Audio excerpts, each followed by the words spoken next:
On a more serious note, I feel like the people who play Rus right now are a bit too one-trick, myself included, and they kind of go too much to horse archers. But Rus can do a lot of different things with the fast castle plus taking relics, you know?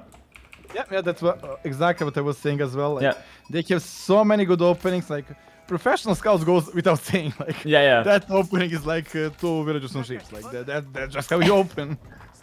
But you don't need to go fast castle and you don't need to go cavalry archers. Exactly. And I even think even if you want to go fast castle, you can do fast castle men at arms or fast castle siege and then get the relics. Like just that is a pretty big advantage. You can also do second TC by using the golden gate, so they're really very flexible here. So game 1, Vortix playing in blue as the Rus. His opponent is DeMusliM playing in red as the Abbasid. It's a best of 7 and a draft. We will not see any civs being repeated. And yeah, it's a pretty interesting matchup. Yeah, I'm wondering if DeMusliM didn't feel confident going into Rust 4 here, and that's why he wants to surprise with Abbasid, and then next game just pick Rust himself. Very possible. Also, we've been seeing Rus on water maps as well, like Boulder Bay, for example. I don't know what you think about that and how you kind of rate them, but I think maybe Rus on water maps can be pretty good as well, like a good option. Do you say Rus or Rus? Like you should know better. I think Rus is how you say it, but I usually say Rus, so I'm not sure. I try to say Rus for the chats, but we can pick one now. Like I say Rus, you say Rus, and I say Rus, you say Rus. That's weird. Let's stick with Rus for now, because I think Rus is the correct way to say it. Okay, trust you on that one. Yeah, put all the trust in Rus. We spent so much time countering them, we don't know how to even say the name, you know? You cannot even say them, let alone counter them.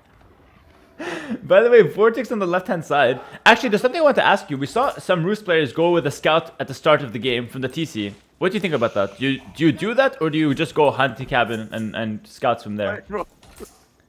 Sorry?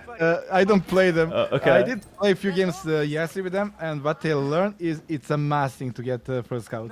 From the TC? Because you struggle. Yeah. Okay. Do you do that as well? No, I do it from the hunting cabin, but I'm not sure. Like, I'm not saying mine's correct. Like it feels like their transition to the deers from ships is quite awkward. And Yeah. with 2 scouts opening, you will have enough ships, right? Yeah, you just guarantee a good start, basically. And there are civs that you can get away with it as well. I definitely can understand that. 3 wolves plus a lot of sheep brought back home. Vortix has a very good start here in this early game. And his opponent here, I mean, what can we see from Abbasid? You're the Abbasid expert here, Doubt. What do you think we're going to see from Muslim? We will see a second TC. That's like their opening, they got that. And then good luck. Like Okay. in my opinion, Abbasid got a lot of potential because they are reacting, right? They have an amazing economy with the golden age, with the double TC, cheaper villages, and then you see what enemy is doing and reacting to it. Yep. The problem is you already know that Rust is going cavalry archers. How do you react? Yeah. Like, what to do is the question. Well, I mean, we saw the Viper do, like, just wall up early, get, like, a couple towers, and then try to play from there. But we've seen Viper do a lot of things that a lot of other players cannot replicate as well, so we're not really sure if that's, like, a good way to counter it, or if that's just the thing that worked for him. Viper did amazing job there, although his map was maybe a bit lucky because with those walls, he chopped 2 relics, right? And that's True. a huge thing against Rust. Yeah. It made it so, like, the fast castle relic sacred site play does not get as much compensation as it normally gets. Second TC is the plan for sure. DeMusliM with 5 on stone. It's 100% confirmed now. And I think he's just going to go economic wing, 2 TC boom with fresh food stuff. For those of you who don't know, that makes the villagers for Abbasid cost 50% less food, so 25 instead of the 50. Quite a solid eco bonus there. Yeah. Also look in the map, like the DeMusliM cannot wall as easily as Viper to secure relics, right? Yep. And his berries is a forward, which is a key factor for the Abbasid as well. Yeah. They work faster with a double food amount. Yeah, 100%. I mean, I think I want to see Vortix not go for Cav Archers this game. I want to see him do something different because I swear I feel like the Cav Archer is something that everyone will be ready for and everyone will counter since they know what's gonna be coming. But we did talk about how Rus have different options, and I really want to see Vortix explore some of those this game. Professional scouts, though, as you said, it's the opening. Yeah, I mean it's absolutely normal. You open with the house and you open with the professional scouts. Yeah. It goes without saying. But yeah, they also got early knights, a very powerful weapon which we used to use a lot in the first weeks of Age of Empires 4. And now no one even knows they have it. Like, it's insane. Now it's a bad thing because you need to upgrade him one more time and you get castle. Yeah, it's like the worst option to go for. But here's the thing, though. I think the reason why early knights for Rus kind of suck is that you cannot heal them like the French, so they're like so susceptible to like town center fire and shit like that. So It's obviously weaker, but yeah. It helps with their scouts. Like when you have like 6-7 scouts in the mix with the 2 knights, it's hard to target those things. The hitbox is still a little bit of a trouble. Yeah, and then the vision for the scouts helps a lot on the raids as well. So as you can see, Vortix looking to take the deer from DeMusliM first. Obviously, it makes sense since you want to take your deer last, ideally. And he has a lot of sheep, so walking time was not really a big factor. 315 on the bounty now for Vortix. That's quite a lot for Roos in this early game. Oh, stable! He knows. He listened. He going for the early knights. Okay, I like that. I want to see how that plays out. Maybe he will then add a TC as well. Like use a few knights to snipe a village or two, add a second TC, keep up with economy, and just use that professional scout to have unlimited food supplies. That makes a lot of sense to me. It's such a small commitment for how much it gets you, so like it just makes so much sense. He will never have to farm until like minute 25 with the professional scouts, basically. Like that's how strong it is. If it's not contested. Especially, yeah, exactly. Yeah. Especially if it's not contested. If it's both, it's the less. But yeah. What do you think of DeMusliM's second TC, by the way? Like that's kind of close, which has benefits, but just want to get your opinion there. It's how players' preference, right? I would put it closer to the berries. So yeah. It's like this is a better against Rampush for sure, but you don't have the vision to stop the raids to important resource, which is berries. I guess he was planning to make a tower there anyway, so it's not the worst thing ever. No, I 100% agree, and I think it comes down to the matchup. Like, what are the chances that Roos will ramp push you? I mean, it's possible, but it's not their main weapon. And now we're seeing 2 stables, and the big thing here is that DeMusliM is not scouting it. His scout is walking towards it. If he scouts it, he can defend. If he doesn't scout it, it's going to be very risky here. Yeah, it's like when you play against Rust, you have tunnel vision as well. Yeah. It's like, okay, they're going Cavalry, just like, what else? Yeah, exactly. So you have to be careful here and continue to scout. But he does find it here. That's 2 stables. He does find it. And there's a blacksmith coming up now as well for Vortix. Probably wants to get the pierce armor down. And we're going to see a barracks in response immediately from DeMusliM. Yeah, the problem is he needs time to get the upgrade on the spearman. Yeah. They're like Dark Age now, and they are not that efficient until they get the full upgrades, especially the range one for the Abbasid. That's quite a good upgrade. Do you get that in Feudal Age? I guess you do if you're committing double barracks. It makes sense. Helps clear those knights a little bit earlier. Yep. This is the double stable. I think he will commit to the upgrades as well, right? Yep. And for those who don't know, Phalanx is a unique tech for the Abbasid. It gives the spearmen 100% attack range, so they can kind of poke at the knights from further away, which is a very good upgrade to get if your opponent is heavy knights, which in this case it seems like Vortix wants to. The DeMusliM is doing the palisade walls to corner down the possible raiding angles. So only need a spearman in front of the berries while TC cover everything. So good setup. Yeah, makes sense. But as you said, the spearmen are so weak in Dark Age, and he kind of overextended there. Loses 1 for free. Yeah, now he's doing the upgrade, but will take a while. Take a while. So now the question is, does Vortix just commit to more knights, or does he stop? It looks like he wants to stop, and he's gonna just go Castle Age now. Yeah, go Castle Age, and we'll see what he goes for afterwards. Just 2 knights from him. I guess the Castle Age now makes so much sense. Like, enemy is so double stable. He's so the knight. He's overcommitting to the spearman, doing the upgrades and everything, and then you just stop making knights and go good old Cavalry archers. Yeah. But actually, I think he's not going to do Cav archers. I think he's going to do Mangonels. I think I played against Vortix under his Smurf in the ladder. His Blue Elephanta, he will do Mangonels here, I think, if it's the right guy I'm thinking of.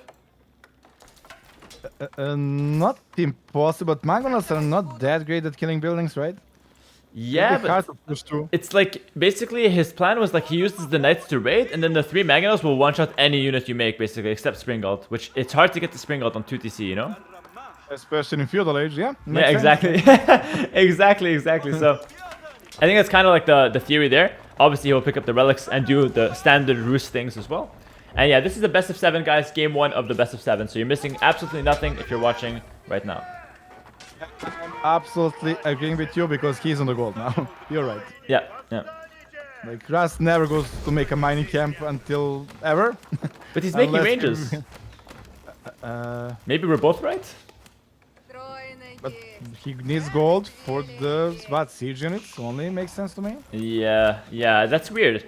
I don't know why he would go archer ranges. Crossbow doesn't make sense either. Why would you go gold and ranges?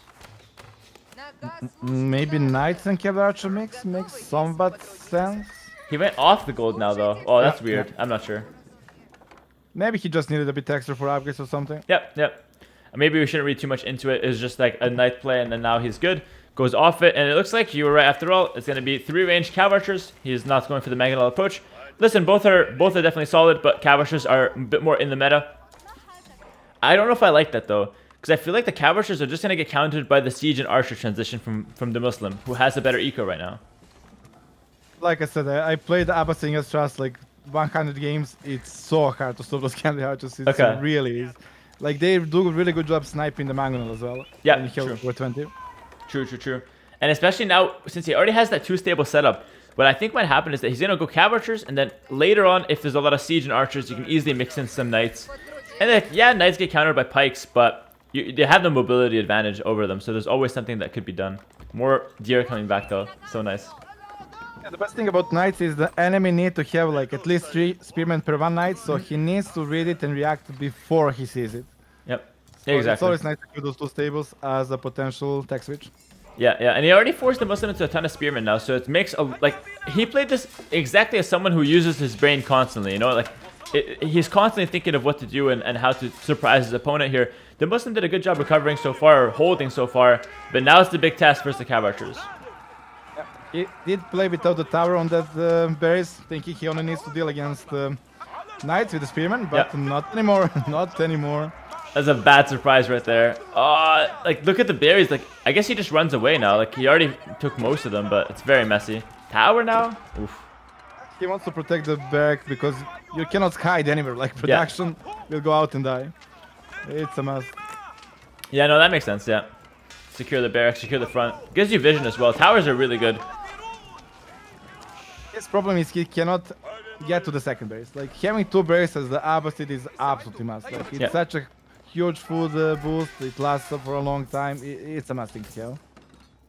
And he's got 2 berry patches on the outside that are out of his walls, and there's just 2 Knights there guarding them as well. I was gonna say, what do you think about Vortix just running under the tower now? Like, why not? Trade 2 Cav Archers for like 4 or 5 vills. They are not that tanky. Towers do stop them. They have no armor, the HP is not that high, and you always want to build up to that number, right? Once you have over 25, you just counter everything. There is no single unit. Yeah, I can understand that. Fair enough. I just know you want to trade villagers, but it's like against Abbasid, who got already double TC and cheaper villages, they don't care about losing fuel. That's a good point. That's a good point. Yeah. No, I definitely agree. Yeah, it's just not worth it long term to be trading against the cheaper villagers. 4 relics now for Vortix. He has 3 in the Abbey, and he's getting a monastery now for the next couple. He won't be able to get all 5 if he wants to, and all 3 sacred sites as well, uncontested, because if he has the mobility, pretty much. Yeah. That's quite insane that Ras doesn't need a single village on gold and always have the highest gold income. Yeah, it's absolutely insane. Yeah, because they get the hunting cabins with the bounty, they get the relics, and they get the sites. Wait, is he going now? Nope, he's still listening to you. Yeah, he's still scared though. He's still scared. He's listening to me, but then he realizes that I got knocked out, and then he goes back. You know. He is listening to the guy who lost first round. Makes more sense. The problem is when you run in, you don't know what's waiting for you inside. It like could be another tower, and then you're going back, and like everything goes wrong. Yeah, exactly. Yeah, it's just you don't want to take any risks in the grand finals for sure. I think Vortix should take the sacred site before going back. Slight mistake there, but it's okay. Yeah, go ahead. Yeah, people are using rarely the relic Vololo mod. I think it's decent to not have one relic inside the monastery and use that warrior monk to raid the villages. Yeah, I did that a few times. People did that to me a few times. It always paid off. Yeah, I was talking with Don Artie earlier. I don't know if you know him too much, but he's also a top player, and he says that it has a lot of application. Like, for example, you can use the conversion at home in a fight just to make your opponent think that there's something happening, so you cannot micro properly. He might run away in panic or look for it. Yeah, that's nice. Didn't even know that. Yeah. So, something he told me about, I thought that's very cool. If you guys are in chat listening, that's a good thing you can do. You're about to take a massive fight. You just convert at home randomly with a monk with relic. Your opponent will panic, and it might cause him some problems for absolutely free for you. So definitely something to consider. Yeah, that's a nice move. Didn't know that exists. Yeah, and of course what you were mentioning as well is just like running in a warrior monk, going to the woodline, converting. That's obviously a bit more risky, but could have a huge payoff. Camel archers now. Insane. Yeah, imagine fight going on, and you send the warrior monk in the woodline. Like first you need to find which line. It's like panic mode. It's not in the fight. It's in the economy. Find which angle, and then by at least 5 villagers. Yeah, exactly. It's absolutely crazy. So yeah, I think that's something that will get discovered as the game gets like more and more, you know, discovered. Which is this is why I like Age of Empires 4 the most right now. It's like it's so like there's so many things to learn and discover, and it's just so exciting, honestly. Yep. Need to learn how to master those cavalry archers even more and how to make strats even stronger. Yeah, exactly. Well, I think we might see a counter here if the Muslims able to hold this one off, because we already saw Abbasid win once against the Rus, but Vortix is running into a lot of scouts now for the towers, and then the horse archers will just run straight in right now. Yeah. The tower is getting demolished by the scouts only. Like, he made 20 scouts, that's his siege. I actually think that's really smart though, and something that Lucifon was missing in that Viper game as well. I think going mass scouts, they tank so much and they kill buildings, and they have the extra 20 HP from the Rus Fortitude upgrade. Oh my god, he's going straight in. He sees, he got more, why not, right? Oh, that's crazy. I guess you snipe the camel archer first?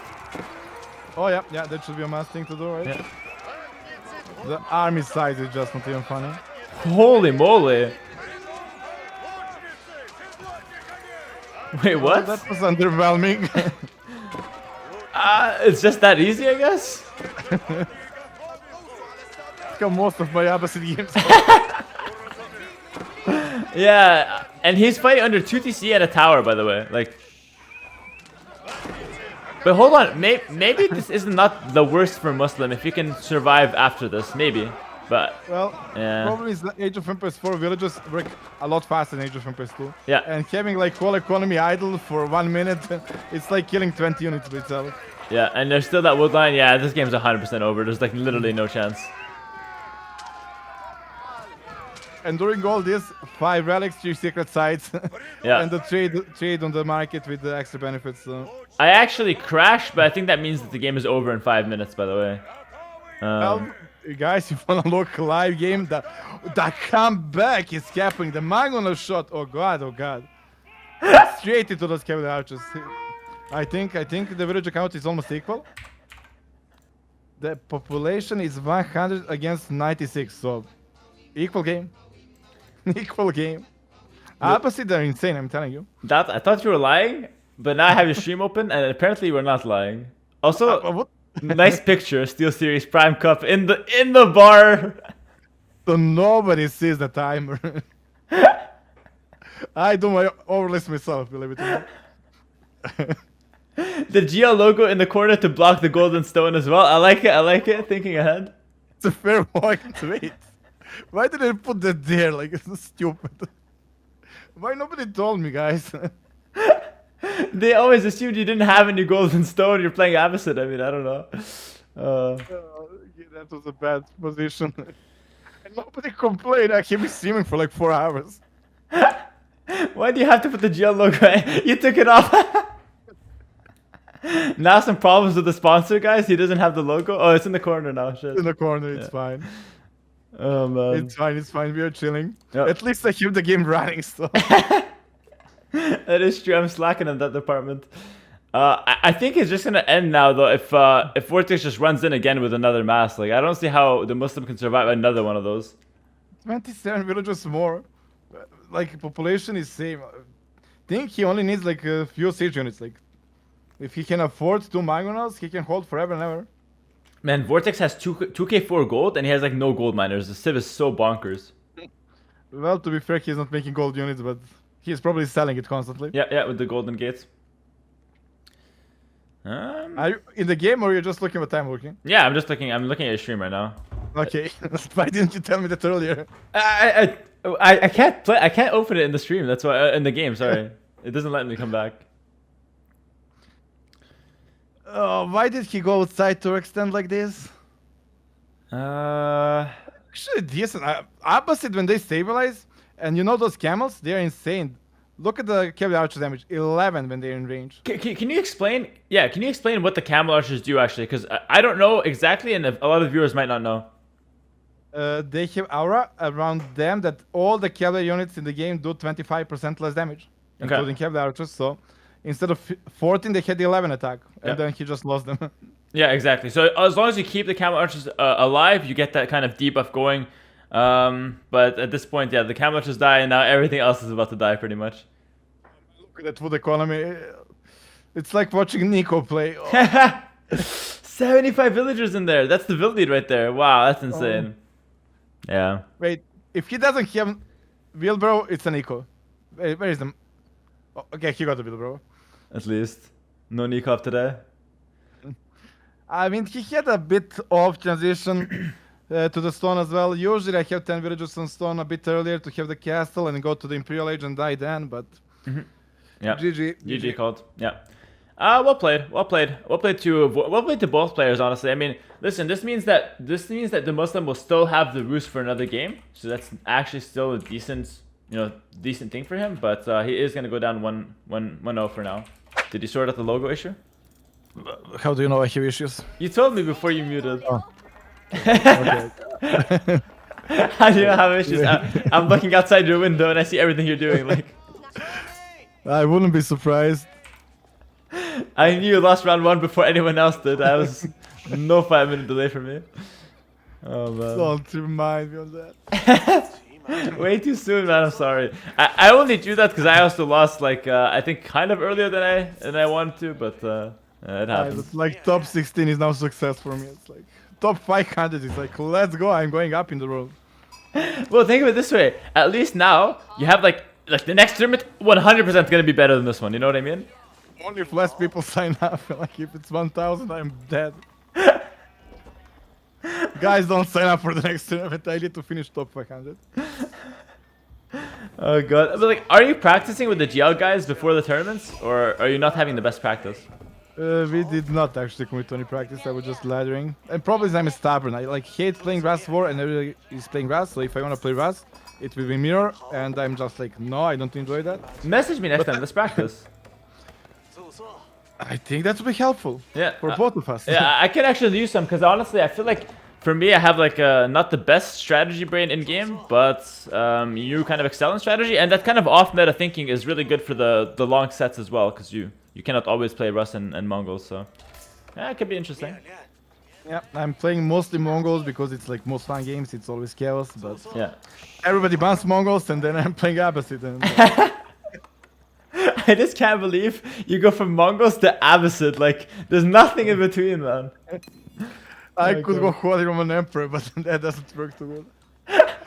I chose the wrong civilizations to start the game. Like, but wait, like Mongols was at least good one. You don't play like French, English, like you don't play those? I do French. Obviously, I really play French, and English feels like we will see now that everybody can defend against that. I think English is really good, to be honest. It's expected, right? And it's not like a Rust Cavalry archers that you have other options in yeah, the economy. True. Your good economy is in Imperial Age when you get golden farms and like good luck getting there. Yeah, I think English is like not overpowered, but not bad. They're kind of somewhere in the middle, but I think if played correctly, they can be really strong. Once, of course, some of the other strategies get nerfed as well, that would help them out. Vortix has a lot of sheep, man. Every game this guy plays, he has a ton of sheep on his scout. Crazy scouting pattern. Does he open 2 scouts every time? I think he's only one scout. Yeah, just one scout. He just has a lot of sheep somehow. He knows. Beast, man. 3 vills on the council hall. Viper did 4, so Viper tried to push a little harder. We're seeing 3 from DeMusliM. How do you usually like to approach English? Do you see them as a Feudal Age civ or like Feudal Age all-in? Or in this matchup, would you want them to play like more of a fast castle or 2TC boom? Like, how would you play English versus Chinese here? Well, my idea of English is doing an early pressure with like 10 longbow maximum. Then back away, do the castle age TC landmark. And defend with obviously better TC defense and switch to economy and then get the castle, produce whatever you need. But it usually ends up with me going like 2000 longbow, getting ram and dying. I get stuck. I get driven into like full aggression. Yeah. I don't want to do it, but it's like, oh, I can get this kill. I can get kill. Then I lose all the longbow and I need to reproduce, and then I'm stuck in the Dark Age forever. Yeah. It's actually, I was talking with Nilly earlier. We were casting the semifinals together, and he said that the Mista said that most people overcommit or get baited into overcommitting to longbows. Usually 6 to 8 is good, and then just back up and chill. And I think sometimes it could be a good to do a lot, and sometimes it's good to do only a little. It depends on the situation. However, in this case, don't you feel like you have to push Chinese in Feudal? Like, you cannot play against them in Castle. Yeah, that's why I think this is the hardest matchup, right? And Chinese with the the defensive landmark, control half of the map, Yeah. and a few walls, and it's like it's not like they have no units, right? With the one stable, they produce as 3 stables, so he can counter you as well. It's such a hard matchup for the English, I feel here. Yeah, yeah, especially on a map like this where, as you can see, Vortix already walling that left side. The barbecue is coming down on the gold. He's going to secure that whole side. And he'll probably wall off the right and left side as well. And just keep that like front middle open, I guess. But even that's pretty wallable from the woodline to the cliff on the outside. Okay, well, we'll see what Muslim has in mind. Longbow's going across the map now. Seems like Vortix is playing exactly the same game. He played against Viper, he's opening the range. And he will just react. If he sees a lot of longbow, he will make longbow. If he sees the push, he will put the Imperial official on the range and make even more longbow. Yeah. Yeah. Someone in chat said that you're muted on your chat. I'm not sure if he's trolling, but maybe something to consider. Yeah, I was muted. Okay. Thank you. Yeah, no problem. Oh, thank you, the person in chat. Villager forward from the Muslim. He wants to do a forward tower, I believe. That's pretty good. I mean, he gets the influence bonus. Faster firing It's longbows. such a meta right now, right? One villager forward, get the vision, get the influence, and then die. It's such a huge meta right now, and I didn't see it work single time. Yeah. I never, like, I play a lot of English, and I never do the Vill forward. I think it's too much commitment. Oh, he gets sniped by the... I think it's too much commitment. I'm not a huge fan of it, to be honest. It's just expected, right? Yeah. It's good. It was good like a week ago. Yeah. It's the kind of thing where, like, in general, when it comes to RTS games as well, in general, when something gets popular, it generally gets less good. If something like the Roost Cowishers gets popular, it's less good, but it's so good already that it's still, like, obviously dominant. Yeah. But something like this, where it's not overpowered, just good, once it gets expected, it loses that flair, and it's not the best play anymore, pretty much. Yeah, exactly. The difference with the Rust is they have economy to back it up. Like they are not all lineage. They have 5 relics, they have the hunt. And the DeMusliM backs away. He sees the full walls, that he will not be able to do anything, and okay. But like, that's just, it feels so bad to me. Like, that's just idle time for one villager, basically. Like, that feels so weird to me. Well, he at least forced Vortix to make some archers and put Imperial official there. That's some reaction. Like, until now, he didn't have a single unit. Yeah. Imperial Academy coming in as well. Yeah. It's just, that's pretty good from Vortix to defend this one. And now we're seeing the farms come up as well from the Muslim, just trying to back up and go for an economy play. I think if you're the Muslim, you have to find some damage with the Lombos, though. Like, do something with them. Like, going back feels so bad to me. It's weird. It's like same game, Viper against Vortix, so a few minutes ago. Maybe just open double TC with Britons. Like, he will expect aggression, you just go double TC. But then you're playing late game versus Chinese. That feels so wrong. Yeah, I know. Yeah. But this is too expected, and it's countered perfectly last time against Viper. Yeah. I'm not sure why he was thinking he would do better, and it's hard. Yeah. And the only explanation is maybe he didn't see that game, because I think he might have been playing at the same time. But who knows? Well, makes sense, right? Yeah. He's not cast Rosaski, he's actually competing. Yeah, I think, I mean, there was a chance to just go Rams and push, though. Like, no? Can't you just go Rams and push as well? Like... It's such a strong defense with the defensive landmark, and also, like I said, Imperial official works on range and he auto-produces. Like, they built in 5 seconds. It's like he will get archers numbers in no time. Yeah. They have the economy to back it up as well. Yeah, it makes sense. It's just very strong Chinese strategy here. Blacksmith coming down now for the Muslim, and he's going to be just going for Castle Age now. There's no way he's going to find any damage in Feudal Age. I don't think... I mean, maybe with the Blacksmith he'll go Siege Engineer, but that's very late if he goes for that. I'd be surprised. Makes sense. Like, what else he needs a Blacksmith? He doesn't need second builder to click up, right? So yeah. The only reason to make that is to upgrade the army. Oh, Steeled Arrow. I find that such a mistake, though. He's committing more to army, but it's doing literally nothing. Yeah, it's like my longbow does nothing, let's upgrade him. Exactly, yeah. Still correct. That just sounds wrong when you say it, yeah. Damn. That's gonna slow down his Castle Age. That's expensive. It's 125 gold, which is like 1/5 of what you need for Castle Age here. Yeah, and he also needs to invest into Blacksmith. Like, all that could be extra TC, it could be halfway to the it could be used differently, right? Yeah. Invest it into the late game instead of just committing to something that won't really add value right now.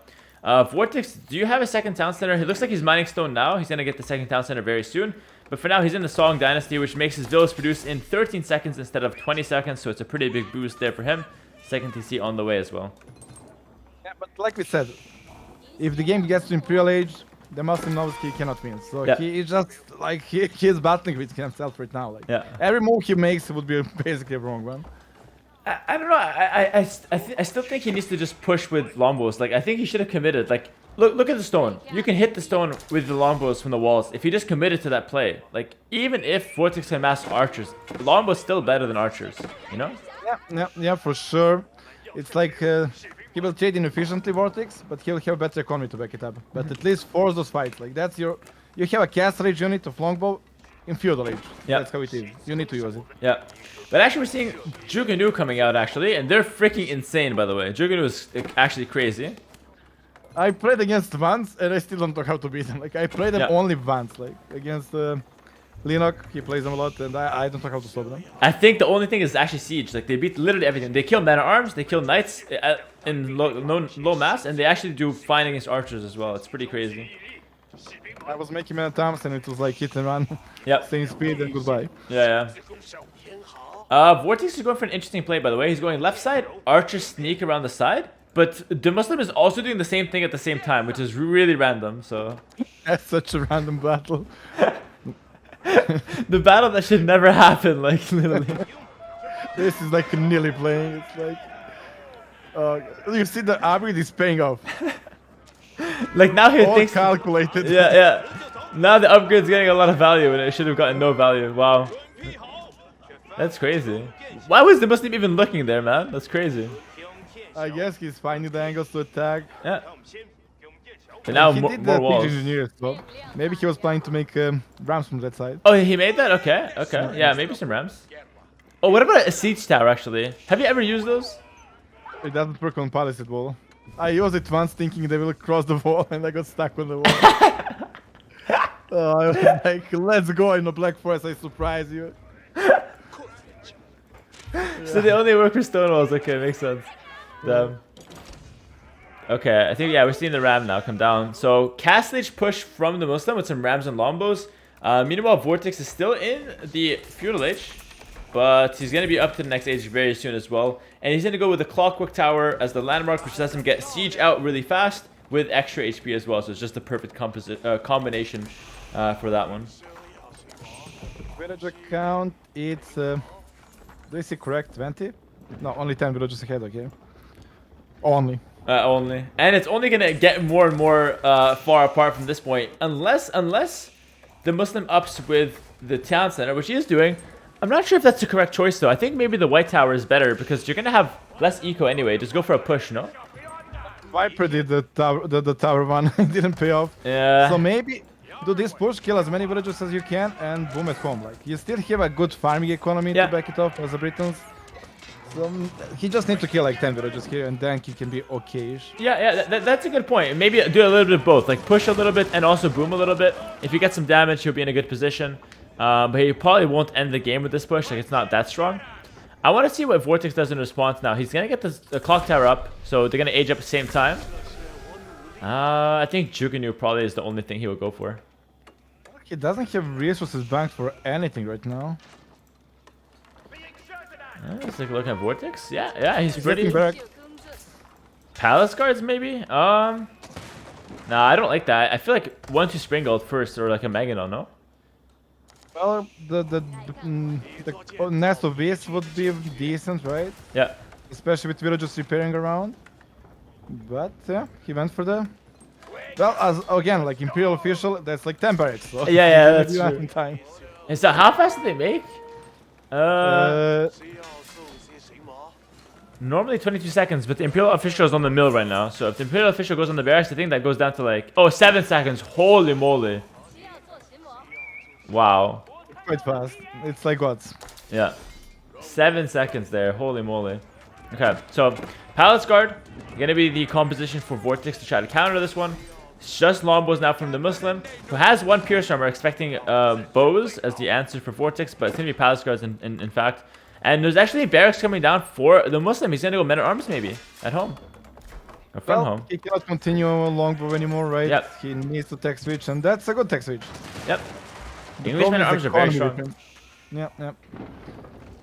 Honestly, I think Janie's even got the best men at arms. The speed, the mobility is the most important thing. Yep. You don't need to have extra tanky if they're already tanky. It's kind of like too much. It's like giving an elephant more armor. Like who cares? He's already so tanky. It's more like next to the bomber cannon of 200 damage, one extra pierce armor will not save your life. Yeah, exactly. Yeah. Yeah, so now having the mobility with the palace guards just lets you chase down the longbows. It's really huge. 2 nasty beasts coming in though. This is bad. Okay, goes away. Yeah, he's fine. He didn't do any direct damage, but he forced reaction, and the problem is the reaction is still a solid unit composition.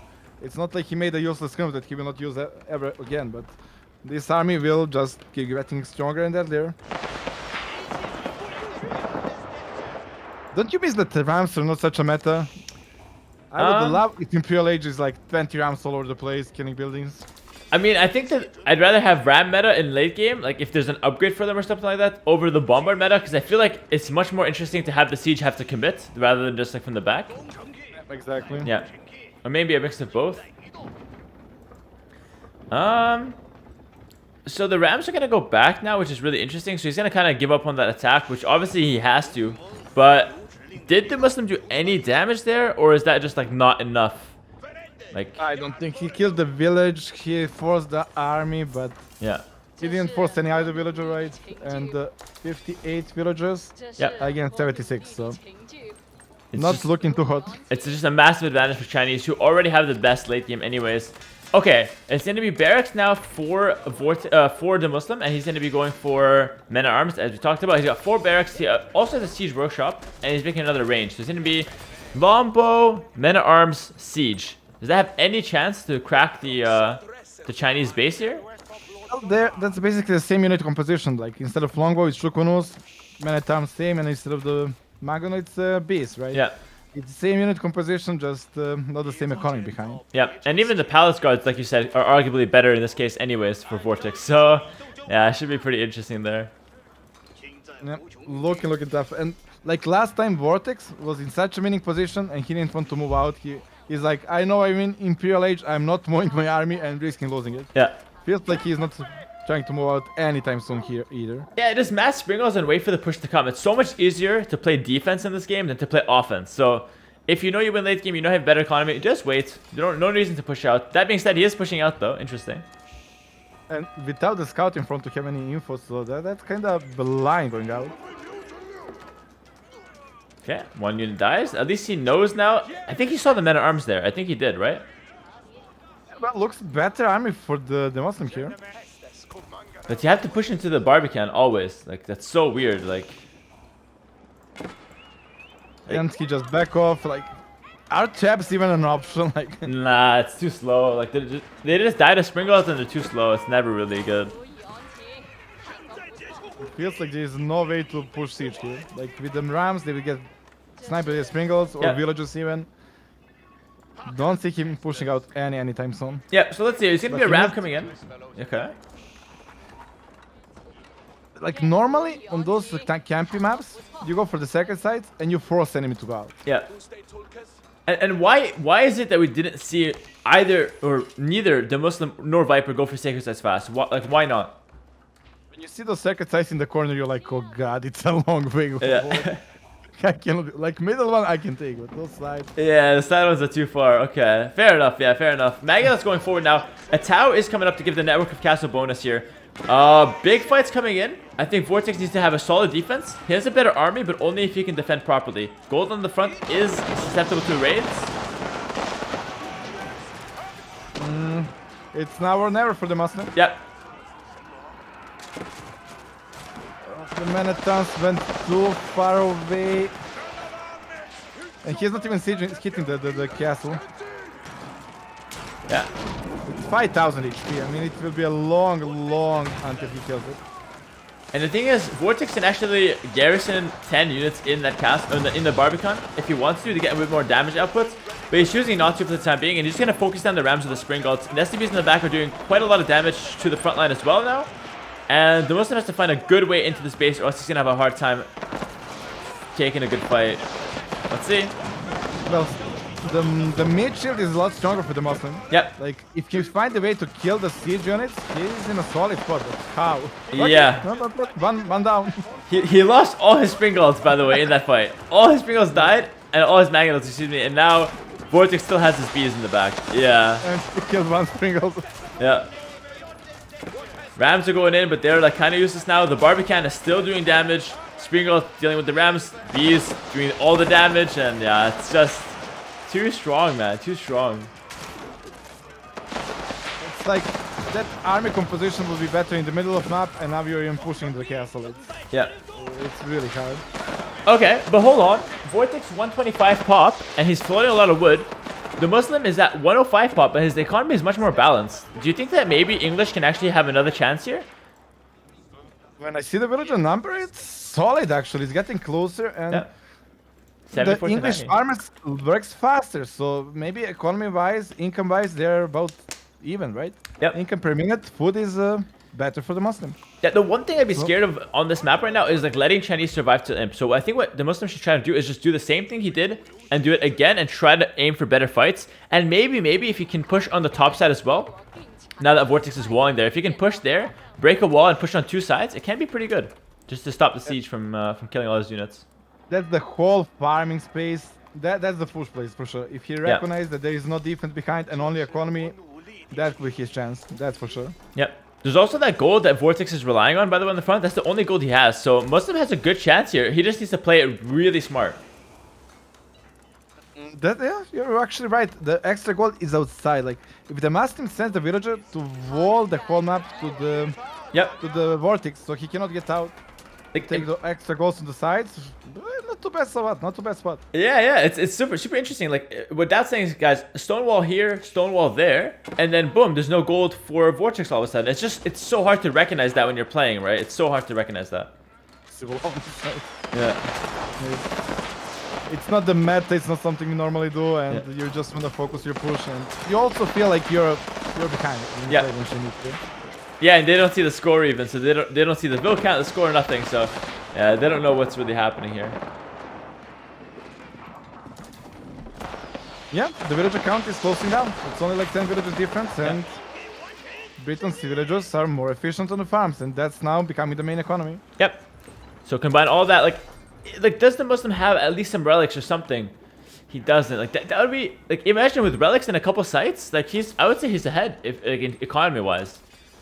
But we'll see. Yeah, exactly. Yeah, and also his units are longbow, which are quite cheap, and they're not doing a bad job in those fights. Like, he spread them out nicely, and they didn't even die in those fights. Yeah. Suddenly, I don't hate his position. The bomber cannons hit in. yeah. Once the cannons come out, then it's like the hard fight for English. But before that, I feel like English can do okay. There is a siege moving forward now for Vortix, though. Big fight about to happen. Big fight. Oh, good Mangola shot here. But sprinkles are coming in. He needs to move back with the sprinkles. You know what's important as well? The influence breaks on the siege as well. So yes. Those Mangolans are firing very fast. Yep, and they're doing quite a lot of damage. And the Springals have to go up close because there's the elevation, the hill. Springals cannot shoot up crazy elevation, or nor down crazy elevation, I believe. So you actually need to... Vortix needs to run up there with the Springals to fight. And now the Muslim takes a good fight. The Muslim could actually win this game. No wonder I lost first round. Like. Yeah. That was really good by the Muslim. Like, I'm impressed how patient he played. And now he's pushing it again. One Mangonel, two Springald, Men-at-Arm, Longbow mix. He's spreading out his units really nicely as well. No more gold for him. No more gold. And the next gold spot is a very vulnerable one. Wow. If he only wall the sides. If you only wall the sides, there is no gold, there is no bomber cannons, and then then it's game. Like, even if Vortix can go up to Imp somehow, it's still like not a good position. Fire Lancer is the thing here, guys, but Fire Lancer is so hard to get to because you need that Imperial Academy as well. Oh, sorry, the Imperial, what's it called? The Third Age Imperial building. Second landmark, the Vision one. Yeah, exactly. So, like, getting that, it's expensive and it's not a very viable transition. Also, the landmark difference in strength, like, would you want a 50% higher HP siege units, or would you want to see a bit more than on your normal output? Yeah. Come on, guys. Like, make the choice. Like, it depends on the game. Sometimes you want the vision. Let's be real here. Big fight. Muslim's taking this one. The men-at-arms to the back line here. The bees have to run away, and he abandons the gold mine. Muslim's pushing in so hard. The Magnos are crazy as well now. Don't look how it is happening. Yep. This is an unstoppable push, actually. Crazy. I honestly think the siege with the speed boost from the towers is doing the job. Yep. That's insane. Yeah, something I'm learning now as well, to be honest. And Vortix is repairing the landmark, but I think that's like... Oh, he lost like 10 bills. That's really bad. Spring got sniping the mango. Yeah. Vortix expected to lose this game. Like, he was like, I can move out, I cannot lose this game, and then bam. Yeah, yeah. And it worked for his Viper, right? So why not try it again? It was working for the longest time, but the gold issue caught up to him. He didn't expand on the sides, and now he's forced to fight the English head-on in their towers as well. I don't know if DeMusliM planned all this to go this way, or he react. It's really good. Yeah, really, really good play. I agree. Especially after seeing the Viper game, I didn't expect this to be such a close matchup. That actually he's looking better and better. And the best part is, the chat was saying earlier, some members of the chat were saying that this game is not balanced, the civs, like, one civ is better, talking about the Chinese, and look at this, like, English beating the Chinese as we're watching, so... Yeah. Seems like the civs... We were saying that one. Yeah, we were saying it, but we're all surprised, chat and streamers alike, you know? Oh, but hold on, Vortix still in this one, maybe? I always check the village account. 10 more villages for DeMusliM. Yep. And he has full map control, but he ran out of gold. Oh, he's out of gold. He has no gold right now. He's going to the top. He's scouted them up. I guess they did. They know where the gold spots are. Yeah. But nobody cares to go outside to take it. Yeah, the Muslim now on the top though, taking some of that gold. And the relics, like you said earlier, the relics right now would give so much extra gold. It's insane. And I think he could have done it earlier as well. Like, there was a moment in Castle where, like, they weren't really attacking. Just one Monastic, pick up the relics, something I can do as well, like in my games. And it just gives you such a big advantage. It's such a passive income, and I think it worth more than Age of Empires 2. It's really, really good. Yeah, relics in this game are much better than AoE2, and even in AoE2 they were quite strong. So imagine in this game how strong they are. A lot of those from Vortix. He's not really sure what to do here, it seems. He needs gold. Maybe he goes to the outside. Yeah, he's gonna go to the outside now, take some gold. Yeah. Is he even thinking about Imperial Age? Not really. Nah, don't think you can. I think you have to prepare for the next fight, but the Muslim's in a much better position to do that. He got a really big stone there. Is it an option to like just sell the stone? I don't think that is very efficient. I mean, I would say probably worth doing it if you have nothing else, but probably best to go on a gold, honestly. Yeah. Because the stone doesn't last long. It would be efficient to sell for like maybe a couple minutes, but not more than that. Okay, finally he's going for outside gold here. I'm always surprised. Like, by now there is no fight. Like, the last 10 minutes was constant fighting, and now like everybody's like, okay, let's take a fight. Well, I think people might be thinking like, okay, time to prepare the siege. Maybe my army isn't strong now. It's hard to know, I guess, in game. But I'm a guy that always likes to like constantly fight. I don't like to wait because then the siege gets masked. But yeah, I don't know. After that break, well, Vortix is looking better. Lombos are doing really good against the Palace Guards, except if the Palace Guards are in melee range. Like, Lombo do quite a lot of damage if they can be at the back. Need that buffer. And obviously he needs the tower to be close for the extra attack speed. Yeah, that's too important as well.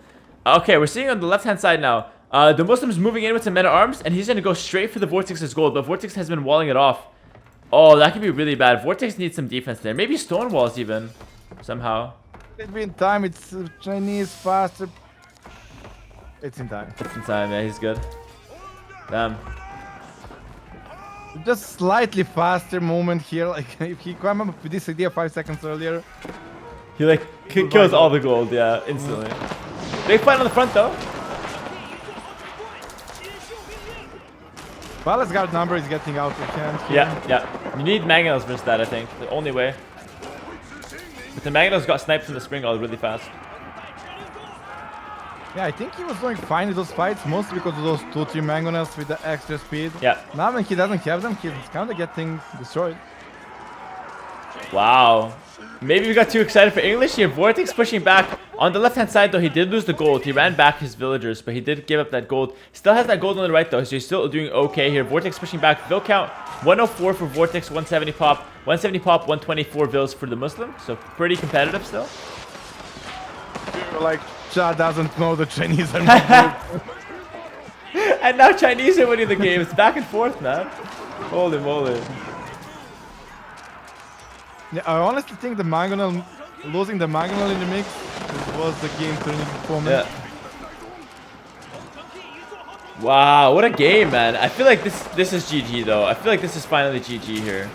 If DeMusliM can actually put pressure with the spring golds. Oh, sorry, if Vortix. He's holding. The villagers will kill the springle. Oh my god, a lot of those coming in. Let's go, boys. Springles run away. Villagers are the most efficient unit. Wait, he's gonna kill everything here.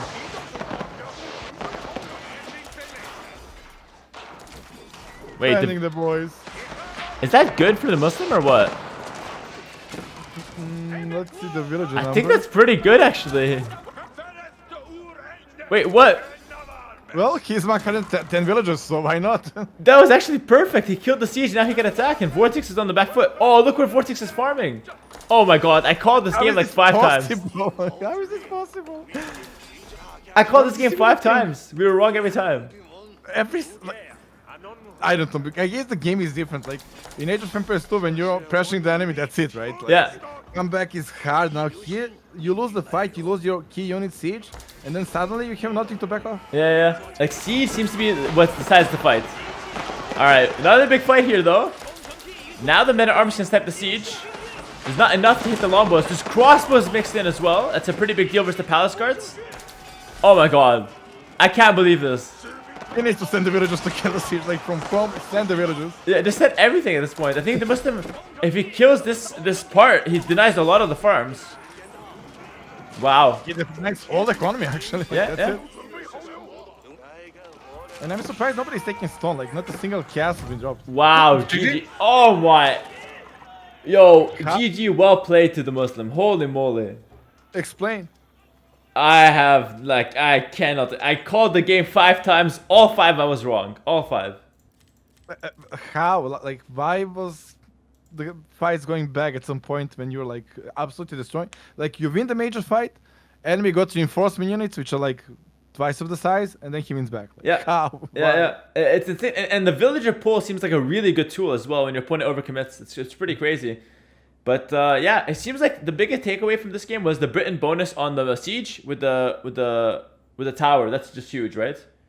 Absolutely. Combine huge. that with the farmers, like economy is exactly even on the foot here, and he had less villages, so the farming bonus definitely helped. Definitely, Sure, yeah, definitely huge. Hello. I will quickly do the introduction here. We have Vortix playing in blue as the French, and this is Boulder Bay. His opponent is going to be DeMusliM playing in red as the French as well. So French mirror match on Boulder Bay.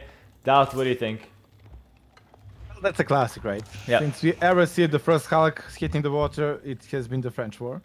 But recently, the Rus opening proven to be maybe even better than French, right? Did you see the Vortix against the Viper, for example? Yes, although I will say a lot of things went wrong for the Viper, not just like the matchup. But yes, I did see that.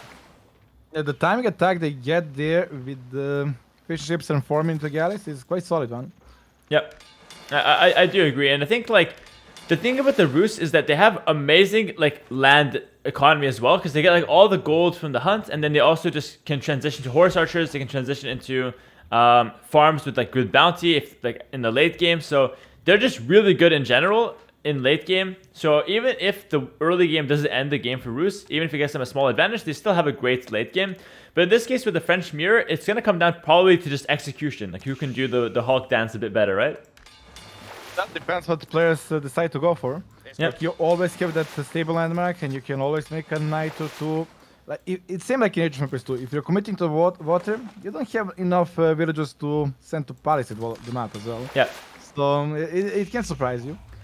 Now, if it's full water, I guess. Who wins the first Hulk war? Game is over because dogs disappear. Yep, yep. I will say, by the way, the Muslims map is very easy to wall if you want to. It's a bit far from his TC, but if you just send one villager to wall from the woodline to the edge of the map and then to the top. However, as you're now knowing, one villager can chop down the tree and go around the wall. So even if it looks easy to wall, it's actually not. So maybe the night landmark, as you said, can be pretty decent with that little trick. Yeah, I didn't know that. It's like, I was thinking he made a pallet or something to pass, no? Just chop the tree and you're in. Yeah, you don't even have to finish the tree, you just chop it down and then everything can go around. It's pretty crazy. I actually kind of like that because I think walling should be something that's super situational and not like wall everything. So I kind of like that myself, honestly. Well, just not wall to the woodlines anymore and that's it. Yeah, you have to wall like completely and then you'll be good, but that obviously costs way more, so it's a very interesting trade-off here. Vortix trying to be annoying near the gold with his scout. That's actually very smart. It's a good way to get an advantage in the mirror match to just kind of like be annoying. Yeah, for the ideology on gold means you will not have enough gold to click up at the good time. So that's a very, very nice little advantage for him. Yeah, and just a simple thing like that is just like can throw off the builder so hard, and like Dal said earlier, the first Hulk fight is really all that matters. So it's a small advantage that leads to a bigger one potentially, but DeMusliM just runs back and he'll be fine despite having slightly less gold now. I also do feel like Hulks kill dogs way too fast. Like that should not be a thing. Like Yeah, it just disappears like right away, and the potential comeback on the water is almost impossible. yeah, yeah. I feel like how the game is without Hulks, actually it makes more sense. Because like the ships in Feudal, they can't kill docks, but they can kill fishing ships really easily. Like that makes more sense to me than the Hulks just deleting everything, including the docks and towers. Like it's actually fun that way. Like when you play those archer ships on the water, it's fun. Like dancing around. It reminds me of the good old game. Yeah. But with the Hawks, it just kind of feels like it's too decisive, too one battle oriented, and it looks like Vortix is going to be forcing back to all the villas from gold. Actually, all the villas. Wow, that's crazy damage. Finally, the scout is back. Where was that guy, man? He was collecting the ships, and it's not like Vortix will need ships, right? Yeah. The sheep is basically useless. Like this harass is way more important. So I think advantage Vortix in this early game for sure. It just comes down to whether DeMusliM can actually recover from this and whether it's not that bad. It's a lot of walking time, right, to the mining camp back to TC. So, but saying that, he's up. Slightly fast. He's going cavalry. Wouldn't that be a thing? Like, why is market better? Like? Well, market's better for the water for sure, right? Because like you cannot afford two Hawks. So basically, how it works with French Mirror is that, or French in general, you cannot afford two Hawks if you don't have the market. So if you make a market, you can actually afford the second Hawk right away, which lets you win the fight. If you go Chamber of Cavalry, you will lose the fight on the water. He will only make one dock, but then he has the cavalry on the land. What do you think is better, Doubts? Like based on that? Yeah, I can see that. Like I was like, oh, I always feel safer with the stable, right? I can always mix in Nitro 2 if needed. But you're absolutely right. It comes down to the execution and first fight with extra Hulk. Won't be pretty. Yeah, exactly. And as we're seeing, both players are committing to the strategy. So Vortix is going 2 docks, and he's going to go Chamber of Commerce.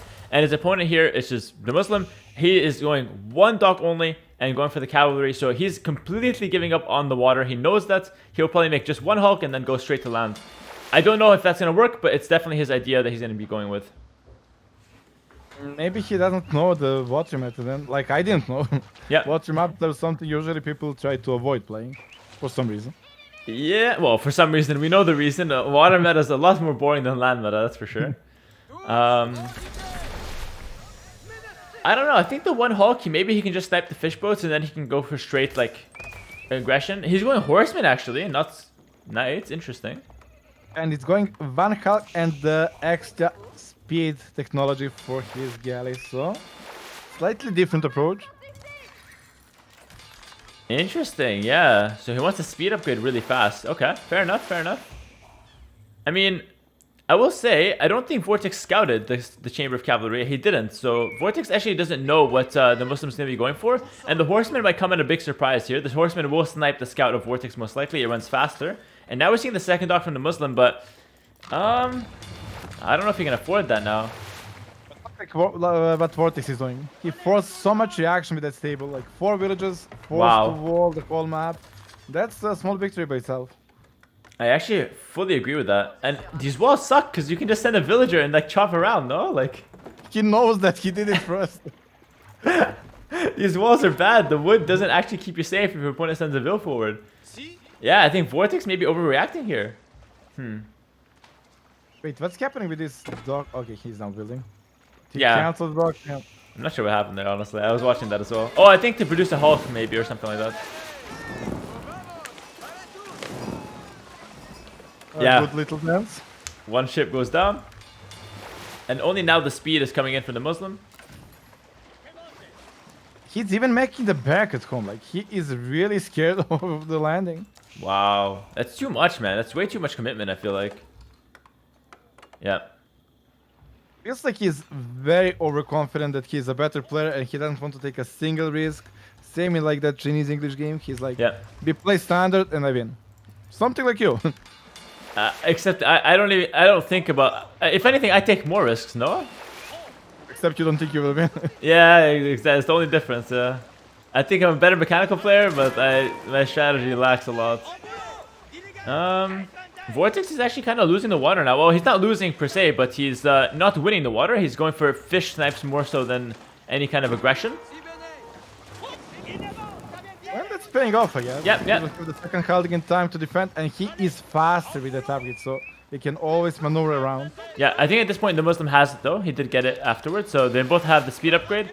Vortix will definitely lose one Hulk though here, for sure. Like this Hulk will definitely die at some point here.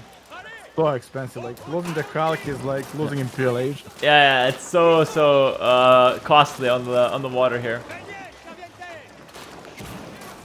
But maybe he will return the favor here. 3 Hulks No, now. he cannot commit. He cannot commit, right? He gets it. But now he will lose those ones. And now he's trapped. Yeah.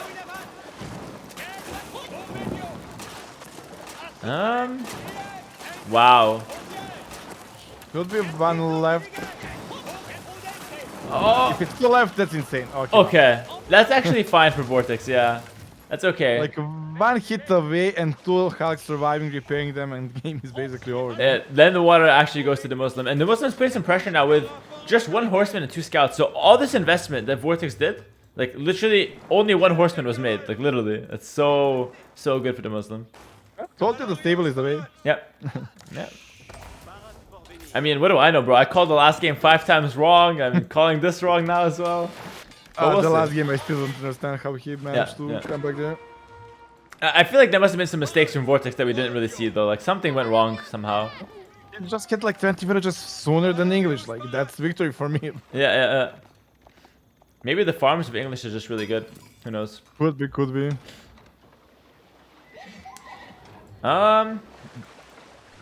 More docks now for... Or sorry, more Hulks coming out for Vortix. He's still committing to the water and not really caring too much about the land aggression. And it seems like both players are doing that.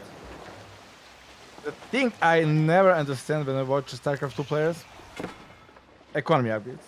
Not even a wood upgrade. It's like, you play water map and you don't do a wood upgrade. That's like against my ethics. You have to do it like. Yeah, I think that's something that either we overrate it or they underrate it. But I'm not sure, but something's weird there, yeah. I mean, I lost the first round, so I guess I don't need economy upgrades anymore. This is the game for Nico. Yeah. No wheelbarrow, no freaking wood upgrades. I get even the first wood upgrade sometimes. I like that one. I think it's pretty good. Like, imagine map casting Nico, like, and Nico is doing 1 hour of wheelbarrow. Maybe slightly too earlier, but it still works. Not the totally most different. efficient. Totally different. It's like, Oh god. Big fight on the water, by the way, now. As you see, more docks, or more Hulks, excuse me, I keep calling them the docks. More Hulks from the Muslim, and he's going to be backing up now after getting a pretty decent trade. But now, Vortix can just heal the ships near his docks. And obviously the ships can come heal as well. I think, yeah, the Muslim lost also some horsemen. Yeah, he lost the horsemen to the spears during that. So, for whatever that's worth. even pressure maybe. No, there are walls now from the Muslim as well. But you can send a villager though, like 1 villager to cut. You're so into the strategy, man. Of course, it's so good, man. You go around all the walls. Send a villager like. It's so good, man. Like your opponent invests into walls, they think they're safe, and then the walls are useless, and then they have to like commit to more army. It's good, man. Next time I meet you in the ladder, I'll make like 20 knights behind the wall and wait for your villagers to come in when you get inside. Yeah, I think you pick Chinese, you make both buildings, and then you don't boom. And just wait for that villager and giggle like, let's go, let's go. I don't even have a TC, I have a market to sell and get more knights. I like it, I like it. Good mind game there for sure, but I don't know, man. I think it just I think that thing is just insane. Like, bypassing walls is just such a good thing to surprise your opponent with. Anyway, the spearmen are coming forward, but they cannot go along the shore. Like, that's just... This is gonna be a massacre right here. They have a decent siege damage. They can go be annoying to the walls, but nah. They're gone. Yeah. They're gone. Cannot pass through Hawks like that. You get one shot. Like, it's insane. Okay. The Hulk number 8 against how many? Against 6, so that's a huge lead, right? Yeah. Like 2 is a big deal. It's better than defender's advantage because defenders can only get like the next 2 out and then it's even. But the 8 attacking will get the surprise factor. I do feel like DeMusliM should wait to get all the healing done though. He's got a couple low HP Hulks there though, to be fair. And you can always send the villagers to heal because they repair a lot faster than fusion ships. Yeah. And I think that's exactly what Vortix did. Yeah, he does have a villager in there repairing. Yeah, that's true. That's a good point. I actually didn't know that. Damn it! My only lead! It's okay though. The chances we meet are very small because round 1 is only 1 game, you know? Now we'll not even get to the round 1. Okay. Big fight gonna happen. Hulk on Hulk action. It's about the spinning. Feels a lot better engagement for DeMusliM, like a lot better. But the fishing ships are running forward. This is like to soak up the damage, guys. They will get like 10 shots, which is not too bad. Like one Hulk will survive them. Okay. Nobody's overcommitting. You can tell this is a tournament finals, right? Like, it's hard to even say who's winning after that, but obviously DeMusliM got some fishing ships, so he's happy with that. Couple Hulks are very low though. Vortix wants those ones. Yeah, he's gonna go for it. I think he'll get 1 or 2. Yeah. You're right. More Hulks coming out though. Third dock now as well from DeMusliM. We wanted to put a little bit more pressure on the water now. Like, is Vortix using market constantly for something, or like, what's the point of the market at this point? It's really just the early game. Now it's just a regular market. It says it boosts the trade by 30%, but that's a lie. It doesn't do that right now. It's a bug. How do you know that? You're gonna make a trade card. I made it once and someone told me this bug. I did the math myself. Yeah, it looks like DeMusliM gets another good fight here actually. And he can push back across the map. I don't know. Age of Empires 4 feels like it's... The worst thing it can happen to you is to win the fight. Then you commit and then you lose the fight. It feels like after you win a fight, you have to go back every time. Like, just you wait. Continue chasing, you basically close the game. That's Yeah. Like, DeMusliM won the fight, now he loses this fight. Like, now he's dead. Like, go back. if you win a fight, you have to go back or else you die. He lost the Dal because of that. Because he won the fight. And now look, Vortix, the smart move going back. Very nice. 3 docks for both players, by the way. More and more ships. Can we get a smiley face in the chat, please, if you guys are enjoying the water meta? Just a quick smiley face, because I see too many resident sleepers going on, and this is too exciting for that right now. This game will be long, but you know what? It gets better in Imperial Age. True. Actually, I kind of like this map for Imperial Age. Like, if you have this map, but water is actually good in this game, then I think this map would be really nice. You know, in Imperial Age, one demo is like blowing up the whole map. Yeah, but forget about demo, like the size and shit, like the gold control. Obviously, yeah, the demo is like the worst thing. Have you seen the Roost demo? Actually, the Roost demo is pretty fun. I always feel when I play Mongols and do demos and they don't do the same damage. I don't know, maybe just me. It's always me. The Roost demo does way more, that's for sure. Yeah. It could be that. It could be that. Yeah. Yeah, just more Hulk mass right now, so it's just gonna be a back and forth here. in my opinion, right now, I feel like neither player should commit. They should just wait at home and keep massing. Because if one person commits, it's gonna be like a lost fight, like completely, pretty much. Because you're just gonna be going up against defender's advantage. Well, you can commit, lose one Hulk, go back home, and then bam, you win the fight. Yeah, when they chase you, exactly. Look at the plan for the Vortix. That's it. They have exactly the same both. So it's gonna be 9 Hawks for one, 8 for the other. So the Muslim slightly more, 1 more. But now, okay, 9-9. Let's go to dancing.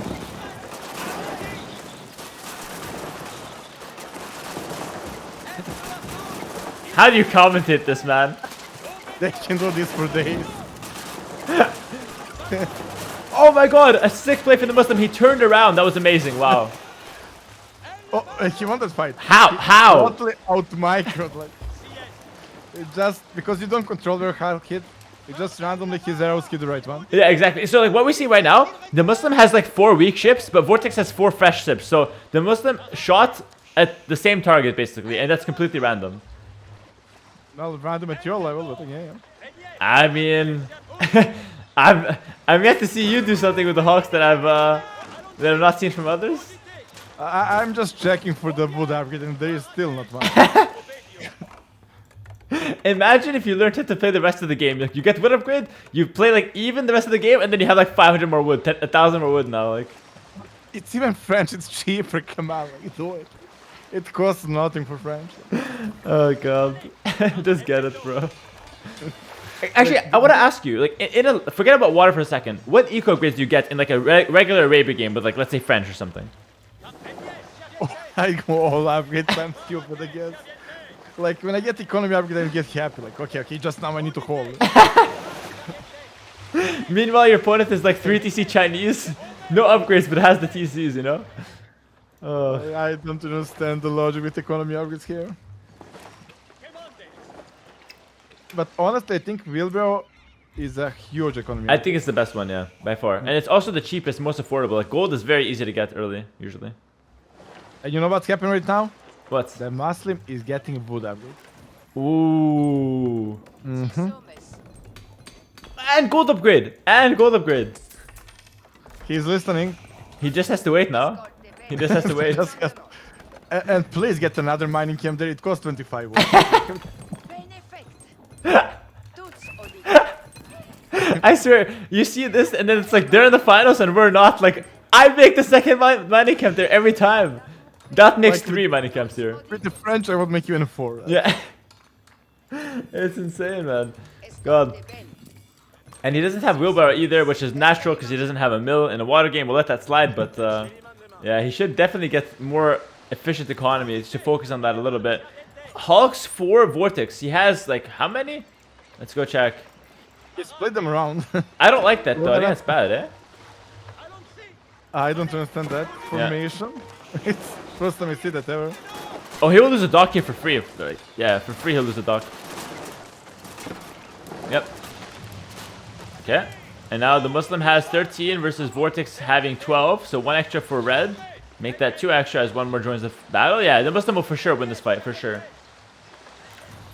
I mean, we need to have another type of galley in Feudal Age. Yeah. This makes no sense. Yeah. It can't just be like 1 unit, yeah.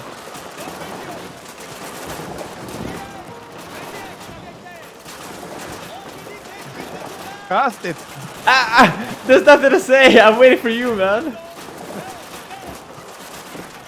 They even move. It's like synchronized swimming. Like they move the same angle. The Muslim is obviously winning. Yeah, and we knew that, right? We knew that he was gonna win because the micro is clearly better. How did he destroy the fight? Like, I don't understand. Better micro and 2 extra galleys. Yeah. The 2 extra galleys make it. Oh wow, GG. Thank you. Thank you. Oh my god, dude.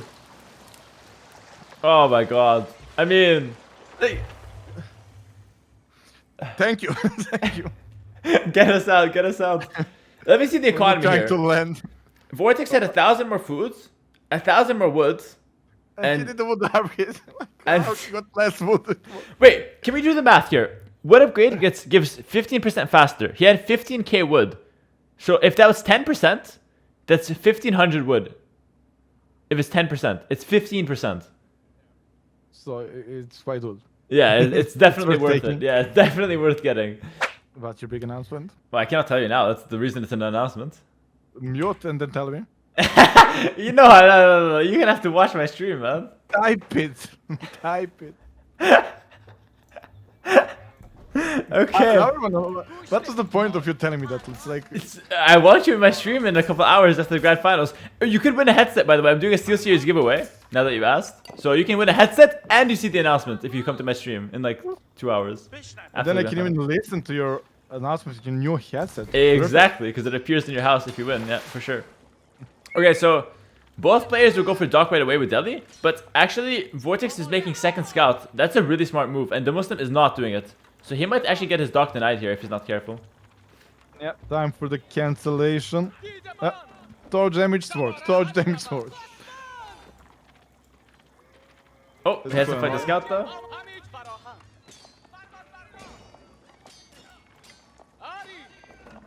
I actually love this attack cancellation, by the way. I think it adds a lot of skill. No. You don't like it? No, how would I like that? Who would like that? Okay, the Doc goes up, but the villager will probably die. Well, I think it adds a lot of skill, to be honest. So, That's a lot of clicking, okay? like, it's an exploit. I'm not saying it's not. It's definitely an exploit and a bug, but it's cool. It's a cool one. Just because you can do it and I cannot. Oh, yeah, villager goes down there. So, right away, that scout is 100% worth it because he makes a scout, he kills the villager, and he also now just has basically a free scout out on the field. And the vill count will be the same since that scout took up a villager time in the town center. So that's just how this little trade-off in the early game works. But now he can pressure the Doc, and what can the Muslim do about it? Well, I guess the Delhi fishing ships. Yeah, exactly. You went too far with that. Then you remember. Yeah, scout's too good. I tried to make the scout seem like insane, but it's not that good. Yeah. Why they won't build a dock next to each other so fishing ships fight each other? They do that to me when I play Mongols. Right?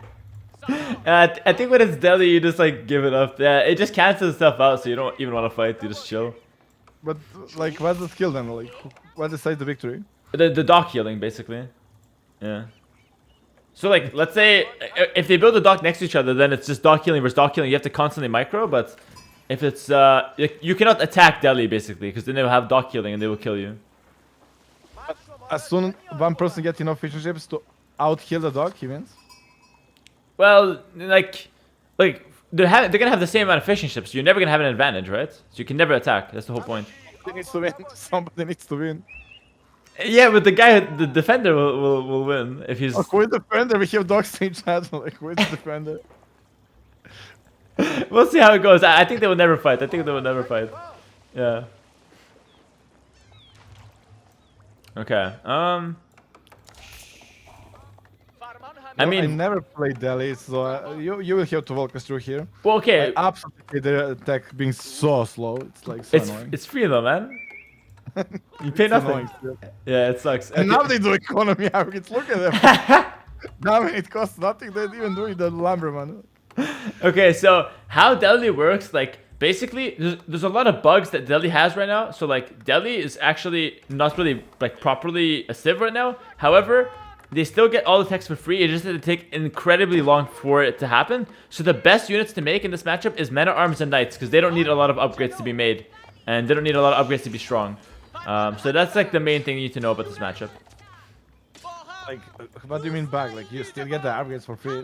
Just takes, like the blacksmith upgrade #1 doesn't take that long, right? Yeah, but like for example, you cannot really commit to like archers because then you go archers, then okay, he goes lancers, you have to switch to spear. You need upgrade on both. Like it's bad, you know. Yeah, I can see that. So you want to rush to like the units that don't need proper upgrades. Yeah, guess the free upgrade is not a real advantage. Yeah. Yeah, they need to fix Delhi a little bit for it to be playable, but looks like Vortix might get a second vill here, by the way. Nope, not quite. And this is a skill for you. Yeah, I mean, I think it should be like removed from the game, but I like it in the meantime.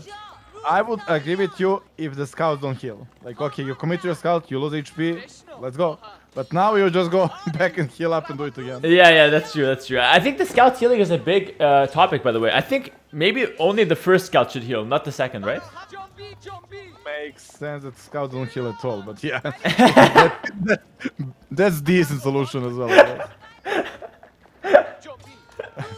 That is also a good point, to be honest. Well, I think there's a reason why they have to heal. I think it's because of the Khan. Because if they don't heal, the Khan is insane. No, you know what's the reason? What's the reason?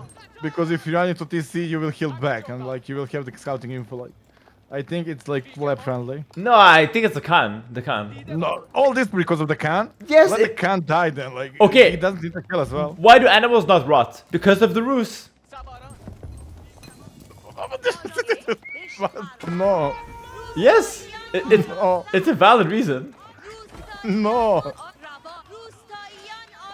Just no. They don't balance the game completely because of that. Yeah, obviously not. But I'm saying like these decisions, you cannot undo them because there's certain civs like in the game like that.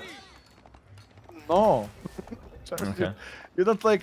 Why is the sprinkles good? Because Chinese got the bonus. Okay. That's like. You need Well- to make Chinese broken so way. Let's make the sprinkle extra damage. Like, no. It's like. Okay, fair enough. I don't know, man. I will stick with my logic. By the way, Vortix is feudal age much faster, and that means that he can actually make fighting ships now. But- I took fishing ships. Yeah, I think this is not a good idea. I think he should make a tower and not actually go for fighting ships. I think tower is better, and then you just fast castle. To be honest, but we'll see. Because these things kind of suck versus fishing ships. Don't you think that the Muslim should have had an extra scout? Like, he was so annoyed with those two scouts. Like, adding the scout and one more scout just to deal with that.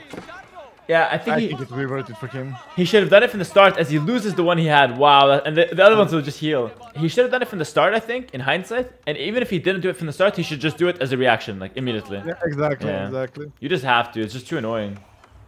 Oh, he's sending fishery with attack as well. Okay, didn't see that one coming. Now Doubt is liking it. Okay, yeah, I don't like that. That's a smart move. Yeah, that's actually... GG? What? Well, because he played all that skill with the scout cancellation, it's skill. He won the game. So, like, I mean, I guess so. Like, he lost a scout, he lost, like, 2 fishing ships. Oh, sorry, 2 villagers, and now he's losing the fish. So it makes sense. But that was a pretty dominant game by Vortix, though. Damn. Is that dominant game? Like, I don't think we played the strategy. I feel like we played Fortnite here. Yeah, Like, he won with the scouts, like with one extra scout. But, That's it. But Not the strategy, strategy, not anything. like the strategy to add the extra scout in the early game was better than what the Muslim did. Like, I know it's a fast Nothing. game, but yeah, whatever. Really, he made one extra scout and then cancel the animation and win the game. Basically, that's what happened. Yeah. That's a good summary. 2-2 though. Pretty good. Don't surrender. The opponent can still make mistakes. It's true, but at this level, opponent will never make like crazy mistake. You know what I mean? So people, you have to just trust that they know better. Sometimes they resign early, but usually, like, I would say that one's probably a fair resign. Yeah, I mean, he will lose the fish ships. And those 2 scouts are still alive, and they will go back to the goal. Like, he didn't deal with that problem yet. So Yeah. Like, if you didn't deal with it in the first 10 minutes, the next 10 will not be any different anyways. Alright, so welcome guys to game number 5 between DeMusliM and Vortix. This map is Hillendale. We've got blue player Vortix here playing as the HRE. And we've got his opponent, DeMusliM, playing as the Chinese in the red. And it's a map that's very interesting. You start on this little acropolis where you have like the hills around. You can easily wall and secure yourself some map control. But then you eventually have to push out to take the gold and the woodlines in the center, as well as the 3 sacred sites and 5 relics to be found in the middle between both players. Doubts, take it away, man. the most important in this particular matchup are the relic spots. The Holy Roman Empire whole strategy involves about their 3rd age landmark that gives the relics 200 extra gold. Yep. So looking at the landmarks, they are closer to our Chinese player here, the Muslims, so won't be so easy for the Roman Empires to secure them, and obviously the Muslim knows that. He will do best he can to deny that. Yeah, and he actually has 1 relic on his acropolis, which I think might be a bug map, by the way. Yeah, that's not normal. I'm not sure about that, but I'm not sure what the admin's rule is on that, but I think it's the player's responsibility to call the restart, but Vortix has no way to know unless he scouts it, so we'll see. But yeah, so relic positioning, as Doubt said, it's actually in favor of the Muslim. I can see Vortix taking the 1 on the bottom quite easily, but the 2 on top, or the 3 on top, I guess you can say with this one, are going to be quite difficult to take. But of course, that's going to be the strategy for Vortix to take them, and the strategy from DeMusliM to deny them. And as far as the late game goes, I think we know that Chinese are the best, but long way till there.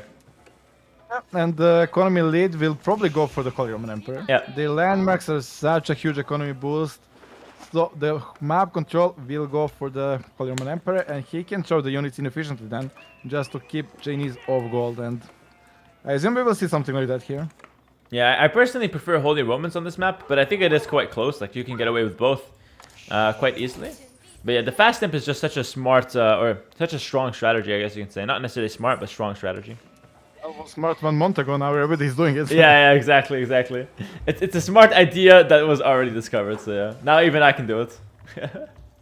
It's really broken. It's like getting 5 TCs right away. Do you think it's broken enough to get a nerf, or do you think that it's just like it's okay to have something that's this strong for the Civ? I think the balance right now is that every civilization gets something too strong. So it has to stay until all gets slightly nerfed. Like, Okay. in my opinion, everything will get slightly nerfed. Should be slightly nerfed. But or balance will never exist. I have heard that the developers want to keep every Civ really strong. But that has some problems where it leads to every Civ having only one thing that's really strong. So it's one trick for every Civ. It's like then, for example, Holy Roman Emperor is economy civ. Yeah. And I play Chinese, which is a strong unit civ. I'm forced to have the bad fights every single game then. Yeah. It's normal. Like, if you have equally strong units, I will always win with better economy. So I'm forced to have the weaker units, and that doesn't sound too fun. Yeah. So you think everything getting a small nerf to make it a bit more about strategical decisions rather than just like playing your strength, and whoever has the stronger by nature will win in certain aspects. Yeah, it makes sense to me. It's like, sure, the Chinese siege unit should get more HP, but maybe instead of 50%, 20. Yep. Holy Roman Emperor, instead of 200 extra gold income, 100. It's still there, but it's not as deadly. Yeah. No, that makes a lot of sense to me. Looks like we're seeing Stone for the Muslims. So he's going to be going for a second TC opening, which is very, very classic with China. Obviously, he's going to go for the Song Boom as well. I think the big thing, to be honest, is just watching how players decide to wall the map, and how much will like Vortix, for example, commit to Castle Age to get the relics. That's the big thing in this matchup. But other than that, it's going to be a bit more of a boomy game and a slow-paced game. Yeah, I don't think anybody will even bother to wall here right away, because both civilizations are very defensive. It's not like you play against English where you expect aggression, so you would wall earlier. Here, you know, enemy will go for economy. You go for economy. I can wall with a stone a bit later when I can afford it. Yeah, 100% agreed. Yeah, it really depends on the matchup. And in this game, I think the biggest thing about Chinese is that their Barbican of the Sun covers right away at one gap. Like, that's a big thing about Chinese being good on this map. Yeah, for sure, for any map, not only this. Like, yeah, that's true. You need to wall a way less, and it's impossible to break it until at least you have 2 rounds. Like, I think if you give this landmark, the Barbican of the Sun, to any other Civ, it's actually really bad. But for Chinese, it's really good because it fits their play style really well. Like, the Civ's style of defensive play. Yeah. Maybe Holy Roman Emperor is the only civilization that could get it because it's similar play style. But absolutely, it's like the game is well designed, well thought, but needs a bit tweaking. Yeah. Which I think is fine, because I think like this game has an amazing base that's like easy to build off of, but you just need to build off it properly. By the way, Vortix is going for professional scouts, something I did against Magic in my game. I went professional scouts with HRE here. I can say that it's very strong. Something tells me you won that game, or you wouldn't mention that game. I actually lost, but I was in winning position, so I would still say it's like, yeah, it was more of a throw for me. I think Vortix has the right strategy here, if you ask me.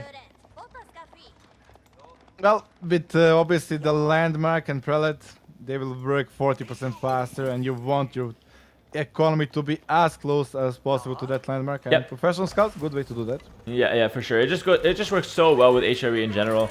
Vortix is committing to a lot of scouts here, more so than I would have went for, which is interesting. So something I can learn for if it ends up paying off here. He's got 4 and he's queuing up 2 more, so he wants to go for a lot of those guys and pick up a ton of deer. And I could even see him run at the end with all his scouts inside the base to pick up the Muslims deer. By the way, we'll keep an eye for that one. Do you know how many deers are per pet? 7. Okay. Just checking. Yeah, that's an easy one, dog. That's an easy one. No, it's like, for me, either you make 4 or you make 7. Like, 5 is just annoying. Like, I agree with that. I think my favorite is having 7 because you just go take everything one shot. When you have 6, the 6 is most annoying. Then there is one deer and the icon will stay on the minimap forever and nobody will ever bother to pick it up. Yeah. You know the meta. You know the meta. I have a question for you though. How many shots does a scout need to kill a deer after professional scouts? 1, Why? because of the bonus damage. Okay. You knew as well. You knew as well. Oh, it's the easy one. Oh, by the way, both tips have. Both players have professional scouts. Wow. So the Muslim went 2TC boom, and he also wants to go professional scouts. That's very interesting, actually. Very interesting. And also the Imperial official is working on that stable, so scouts are producing crazy fast. Yeah. How many seconds actually? Oh, he went off now. Damn. Should be like 7 seconds. 7. Yeah, 6 maybe even. It's insane. The officer is so good. Yep. But he lost his deer, right? The Vortix was slightly faster and he took the Muslim deer first. So. Yep. So now Vortix will easily be able to take this patch, which is very close, and obviously the patch inside Vortix's base is going to be very hard for the Muslim to go for that one. Although I do think that Muslim should go for that one when there's no more deer. Just run inside the base and just take as many deer as you can and then run out. Cathedral going down though. Yeah, I hate that. I hate that shit as well. They take my deer from under my nose, bro. I'm eating it and they take it. It's so bad. Like the meta will be to leave my scouts back at home, and when you come with your scouts, I just pick up my deer. You take them and you just keep them at the back. You go away and I drop them one by one. Okay. Cathedral coming down. At this point, you need to have the prelates already on the relics, ideally. But Vortix is a little bit late for that one. Should do it earlier, in theory, because you want to be able to pick up those relics as fast as possible. But it's okay. The idea is to go out and get them now. Yeah, I'm surprised that no contesting will be done for the relics, right? Oh, never mind. There is a one horseman. Yeah, horseman should be coming out. Something. Yeah. It would make no sense to just have nothing. I think the Muslim has the option of going horseman, but I think maybe he will just give it up. He will just give up all the units after the one horseman. I'm not sure. I mean, even the walling the relics wouldn't be the worst option, especially with the Chinese fast and walling. Like something like you cannot let Holy Roman Emperor with 3 relics. It's absolutely broken. I hate walling the relics because the scouts, because everyone goes professional scouts, so you just go get them after. Like, it doesn't make sense. But if you have your own scouts, you can defend. Yeah, I guess it makes it more of a fight then. Like, you're just fighting at that point. Then like I don't know. You're up against just knights. Denying, like, if you pick up the Telic, but 5 minutes later, it's a lot of gold not having. That is true. That's a good point. Yeah, small investment on walls versus big gold deny. Yeah. Now the Lancer's out though. Knight, yeah. Or Knight rather. He will give up the relics and just will focus on his own economy. Not sure if I like that a lot. I would even make Spearman. Like, the relic cannot go for the Holy Roman Emperor. Yeah. So you really think that Chinese have to do whatever possible to deny it, right? It feels like in this matchup, economy in Dark Age, I mean in the Feudal Age, the booming will not be a huge impact, right? Okay. We will all end up with having 100 villages, but the game will go in stalemate mode, and I would rather you not have all those relics. Yeah. Oh, Bololo. Yeah, it doesn't do much, but it keeps the monk alive at least, so that's all that it does, which is good enough. He has another Wololo in the back. He's got another monk there. At least the sound effect is too cool. I love the sound effect. I think it's so sick. Okay. I need to get an emote, actually. Can someone in my chat make me an emote in my Discord of Wololo with just a monk? I need an emote like that. Please. Somebody make me one better one. Give him a bad version, trial version, and then the last final give it. I'll take the trial version. At least it comes out faster, so I'm okay with that. Not bad. Yeah, I think Vortix is just in a good position, and the Muslim has to just stall now. So Vortix has 34 villagers. The Muslim has 49. So he's up 15 vills and going up the castle. No relics. Oh, he's up to imp already? In a second, right? Yeah. That's insane. He has the resources already. That's just so crazy. 2 relics already in. And then after imp, he can also go for sacred site. So he just pushes his advantage even further, you know? It's insane. It's like having those 2 relics already, getting the Imperial Age landmark, producing the villagers super fast. He can already work on his bomber cannon mass. I'm not sure about the unit composition he will choose. Yeah, if I can give a little bit of insight. So I actually went knights early, and then I went for men-at-arms transition as the Holy Roman Empire. But I think that's a mistake. I think Siege is... I was up against stone walls. I think siege is really the important thing. Just go bombards, and then mass mangonels, and then the unit you make is irrelevant. Just make a lot of siege if you're in this position. Yeah, that's how I feel about this game. Like, Yeah. the mid shield in front just needs to be as cheap as possible. The main unit is cheap, is siege. Yeah. Literally anything in front, like just like knights, men-at-arms, scouts, it doesn't matter. Just pick something that's the most affordable, as you said, and then the siege is where you want to invest. There's a lancer now from DeMusliM, but that's not going to achieve that much, to be fair. It's just going to die.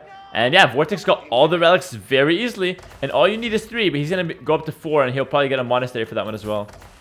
Yeah, I hate when you get the 4th one, then I need to be the monastery. Like, and it's not even worth it. It's like 100 gold. What do we do with this one now? I keep it as a Wololo, maybe. Just run around with the monk with the relic. Like 5 is cool. Like with 5, I will invest. Then even the monastery upgrade. Like, do we do it for only 1 relic? What do we do? Oh, prelate goes down. Like, Yeah, that's kind of worth it, I guess. But the lancer costs way more, actually. That's not worth it. That's not worth it. well, again, that relic will be collecting gold now. So True, true. it's okay. Next prelate coming in. He's guarding it again with another lancer. Oh my god, those lancers are strong, man. It will die. Yeah.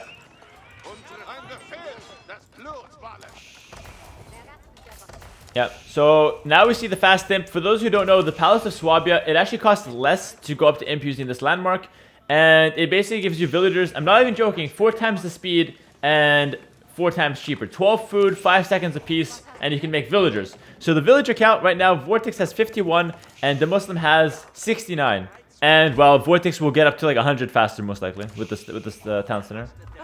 Combine that with the 4 relics lead, and obviously fast Imperial Age. He can already start producing the powerful Imperial Age units. Yep. It's just such a crazy advantage that you get. And now we're seeing him go for barracks, which is such an interesting choice as well. I really do feel like siege first is like much better. Like I really have to stress that. Like siege first is so good. Build up the siege mass before your opponent can do the same thing. Monastery coming down now for the relic. Yeah. I guess it's expected him to go siege, and then maybe he's afraid of the sprinkle defense already happening. Maybe he's like thinking ahead. All I know is that you cannot give China time, and I want to see him get the sacred sites though, because if you can get the sacred sites, you can at least draw the Muslim out, force him to fight. There's 0 farmers, and the boom is already done. That's so weird to me. Like, Yeah. No farms, eh? no farms, economy upgrades. Okay, there's a wheelbarrow. Let's check. That's it. Yeah. Wheelbarrow for the Vortix. Okay, both go to the wheelbarrow. That's important one. Guess we're learning about that one. Oh, the Muslim got the gold mining as well, the first one. Yeah. And double siege workshop. You're right. Yep. Here we go. Full siege. Siege and I guess men-at-arms. So this is exactly what I did, except I tried to rush it with the cannon out faster, and I died to like the spring defense, and he just bought time. And I'm referencing my game a lot because it was the same matchup and the same playstyle. But now the men-at-arms with the siege, Vortix is taking his time a little bit more, and I think that's the better approach because right now 75 villas for Vortix, 86 for the Muslim. He's catching up. Me or those scouts look like construction workers. Which ones? The Vortix one. Oh yeah. They have like a helmet on their head or something like that. It's a guy with a hammer or something like that. All he needs is like the orange vest, and he's a construction worker. He is good to go then. Elite Men at Arms is already in, by the way. It's a pretty big upgrade, and we're seeing how many barracks? Only 2 barracks so far, but 2 siege workshops. And he's massing up the bombers now right away. So he wants to wait till like 5 bombers and then attack one shot, I think.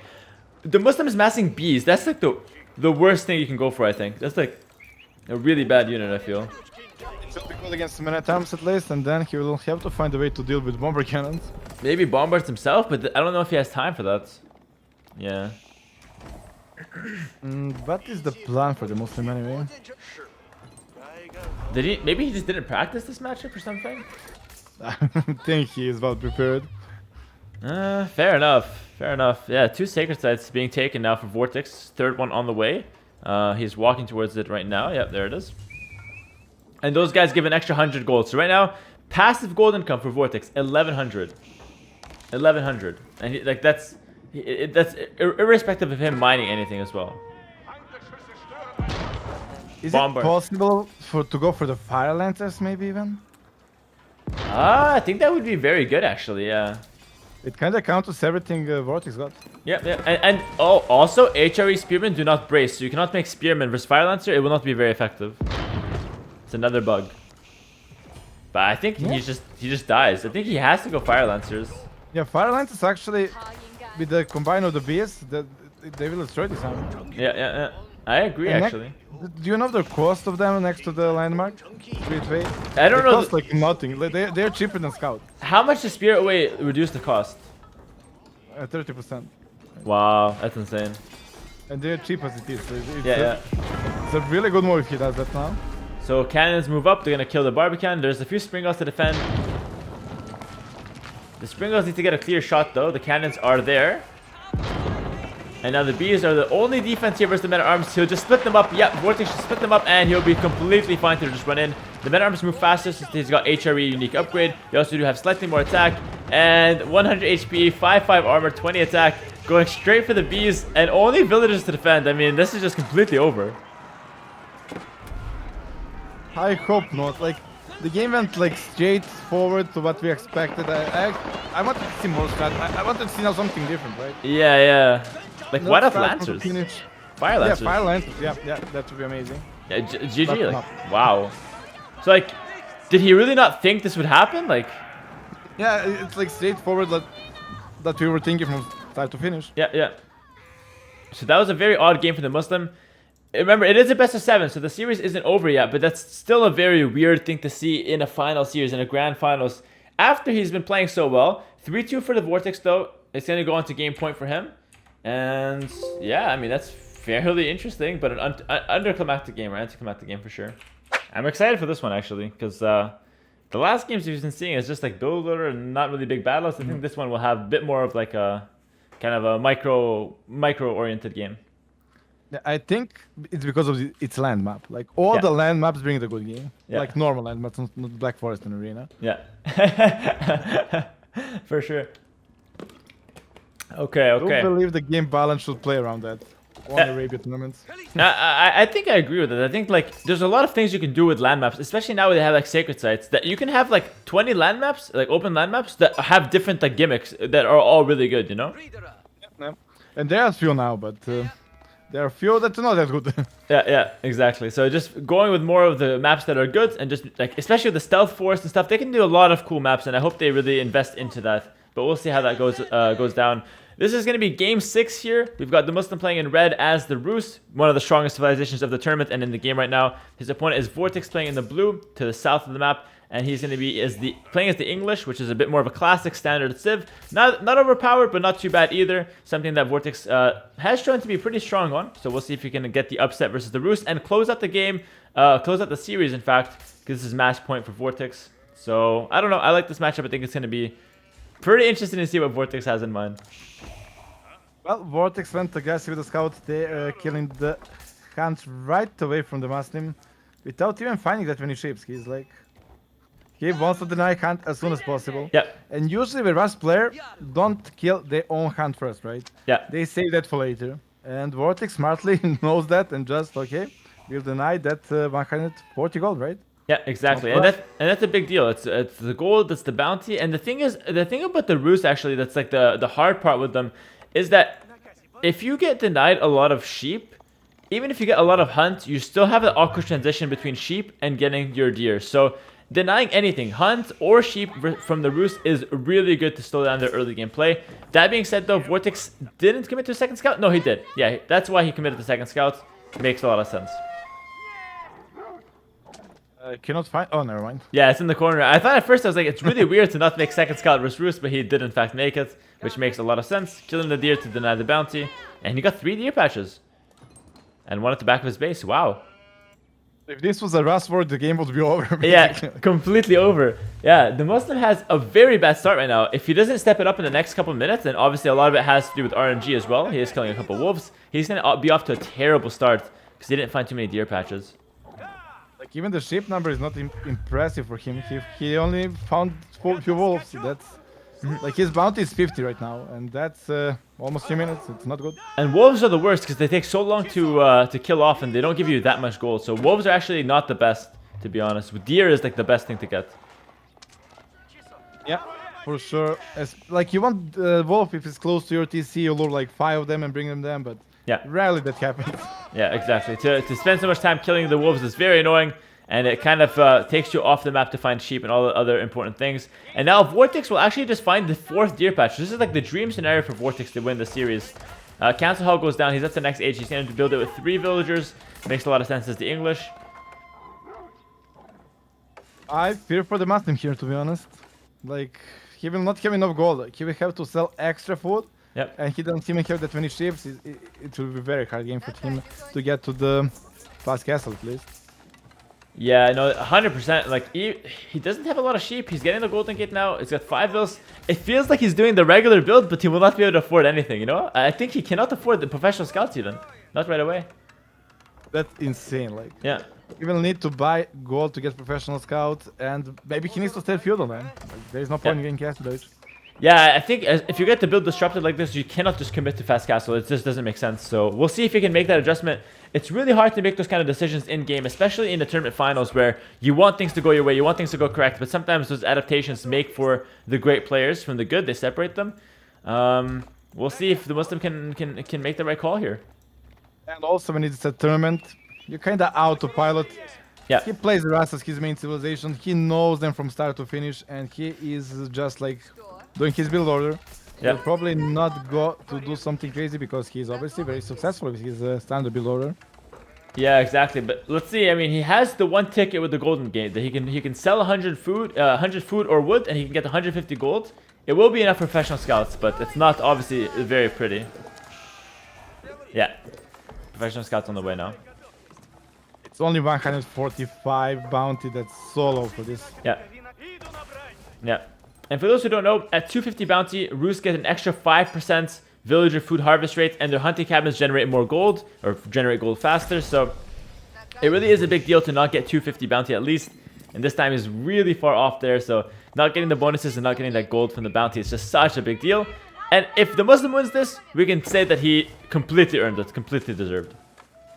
There is now fight for the 2 wolves. Can Vortix even deny that? Oh, he killed the sheep. He killed the wolf as well. He's good. Yeah, he's good. 3 scouts is too much. Those Vortix small micro moves, you can say he's a really, really top player. Yep. Always trying to do as much as he can, pretty much. And now the longbows are coming forward. Woodline to the back is a pretty big deal, though, from the Muslim. That's huge, because now it's going to be a lot harder for Vortix to find damage, right? Yeah, but at the same time, the berries are exposed. So if the hunt is denied, or he doesn't get enough hunt, the longbow damage can be absolutely insane. Yep, that's a very good point. And at the same time, it's not just like the longbows that can deny the hunt. If longbows pressure the wood and force the Muslim to react constantly, he's not going to have time to go get hunt as you normally would professional scouts. Remember, professional scouts is really good, but it takes a lot of time to actually do it manually. But we're seeing 2 stable at the back from the Muslim. He wants to go knights. That's interesting. Like I said, that separates the good from the great players. Yep. And the Muslim is obviously a great one. He's quite experienced strategy player, and he is not stubborn to go for the same old build. Yep. Very smart. Sticking in Feudal Age, making the 2 stables. He knows how strong and how dangerous the longbows can be. Wants to give them the respect they deserve. Still has a professional scouts, though. Does have a few scouts on the map. Can easily pick up some deer now if he wants to. A little bit distracted by that scout from Vortix. And Vortix with that tower forward. The meta from English that always seems to lose. Except that game versus Chinese, though. Yeah, it's such a huge meta. It's like English got 1 trick to do it. It's good and it's bad. Like it works and it doesn't. Like it's just good, right? And it's just bad. I think it makes sense, and it's pretty low commitment because it's just 1 vill after all. But it's something it's not going to win you the game by itself. But it's good, but it's not going to win you the game by itself, basically. It's like professional scouts opening. Yeah. It has to be there. Yeah, yeah. All right, so Vortix moving in, getting caught by the TC a little bit. Now the scouts 7 total from the Muslim. He's going to be able to take an entire deer patch 1 shot, and then he's going to come back to base. He does have the 2 stables. Vortix spotted the 2 stables, by the way. So immediately, Vortix makes the barracks to react and gets some spearmen out. And he's looking for damage, but the Muslim keeping it tight so far. Yeah, Vortix did the forward barrack as well against Viper, and it was so smart, right? Yeah. If you have it back at home, it takes a long time to get there. It can be picked up by the Knights and Scouts as reinforcements. So having that extra position on the map is very important for the mid lane. 100%, yeah. It's something that I see, and I want to do that in my game next time. Like, that's so smart, honestly. I had not thought of that. It definitely helps. It helps a lot. Yeah, yeah. In matchups where you want the spears, this is really, really good. So now, if you guys don't know, the tower gives all the English units 25% faster attack speed. It can be upgraded later, but we won't talk about that for now. So the one villager gave him a tower and gave him a forward barracks. That's going to enable this push to be that much stronger here. Let's see what the Muslim can do on defense, though. He does have the 2 stables. Do you think he needs to make ranges now to counter the spears? I think he still believes in the knight number, and probably he first wants to aim to get that tower in the woodline to give him, as I said, better economy and extra safety. Yep. Because like this, longbow can always go in, shoot one villager, and go back. But you know the tower is not that good because the longbows outrange the tower, so... Well, he's making the tower. Yeah, he's making the tower either way, so definitely not too bad here.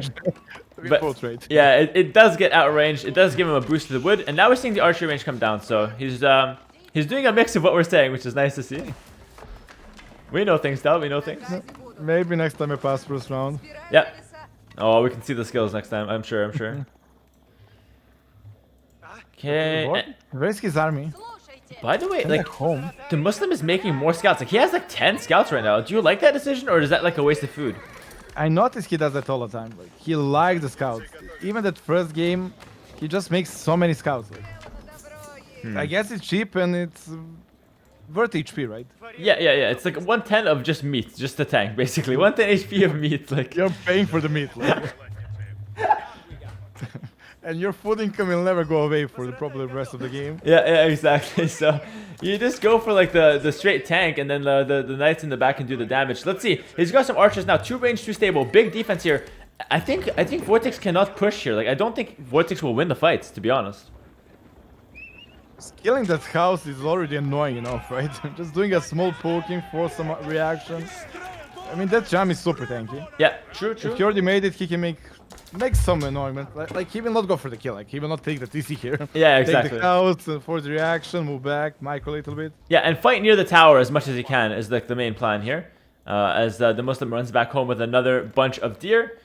Yeah, the Muslim's army is way stronger though. Like 6 knights here, freaking 6 archers. It's very, very strong. And he's getting housed. Yeah, that's good. Yeah, making 2 houses at the back. And houses are expensive in this game, guys. They're 50 wood a pop. So if you're an AoE2 player, we're used to like 25 wood, a little bit cheaper. Not the worst thing if you lose a couple in Feudal Age or in early game. But here, 50 wood, it's a lot more expensive to kind of replace those ones. Exactly the same. It gives double population. Yeah. Yeah, I know, but like, you know, losing 1 house is worse. I was thinking to let that one go, but I can't. But like, losing 1 house is more expensive is what I meant. You lose them faster. And another one goes down, so it's a nice damage for 1 ram, right? Yeah, not too bad. I mean, value-wise, 300 wood versus 100 wood. Right now, it hasn't paid back for itself, but obviously those houses force the reaction immediately. And it gives like room for the longbow now to dance around, snipe. Like tower will always automatically shoot the closest unit, which is round. Yeah.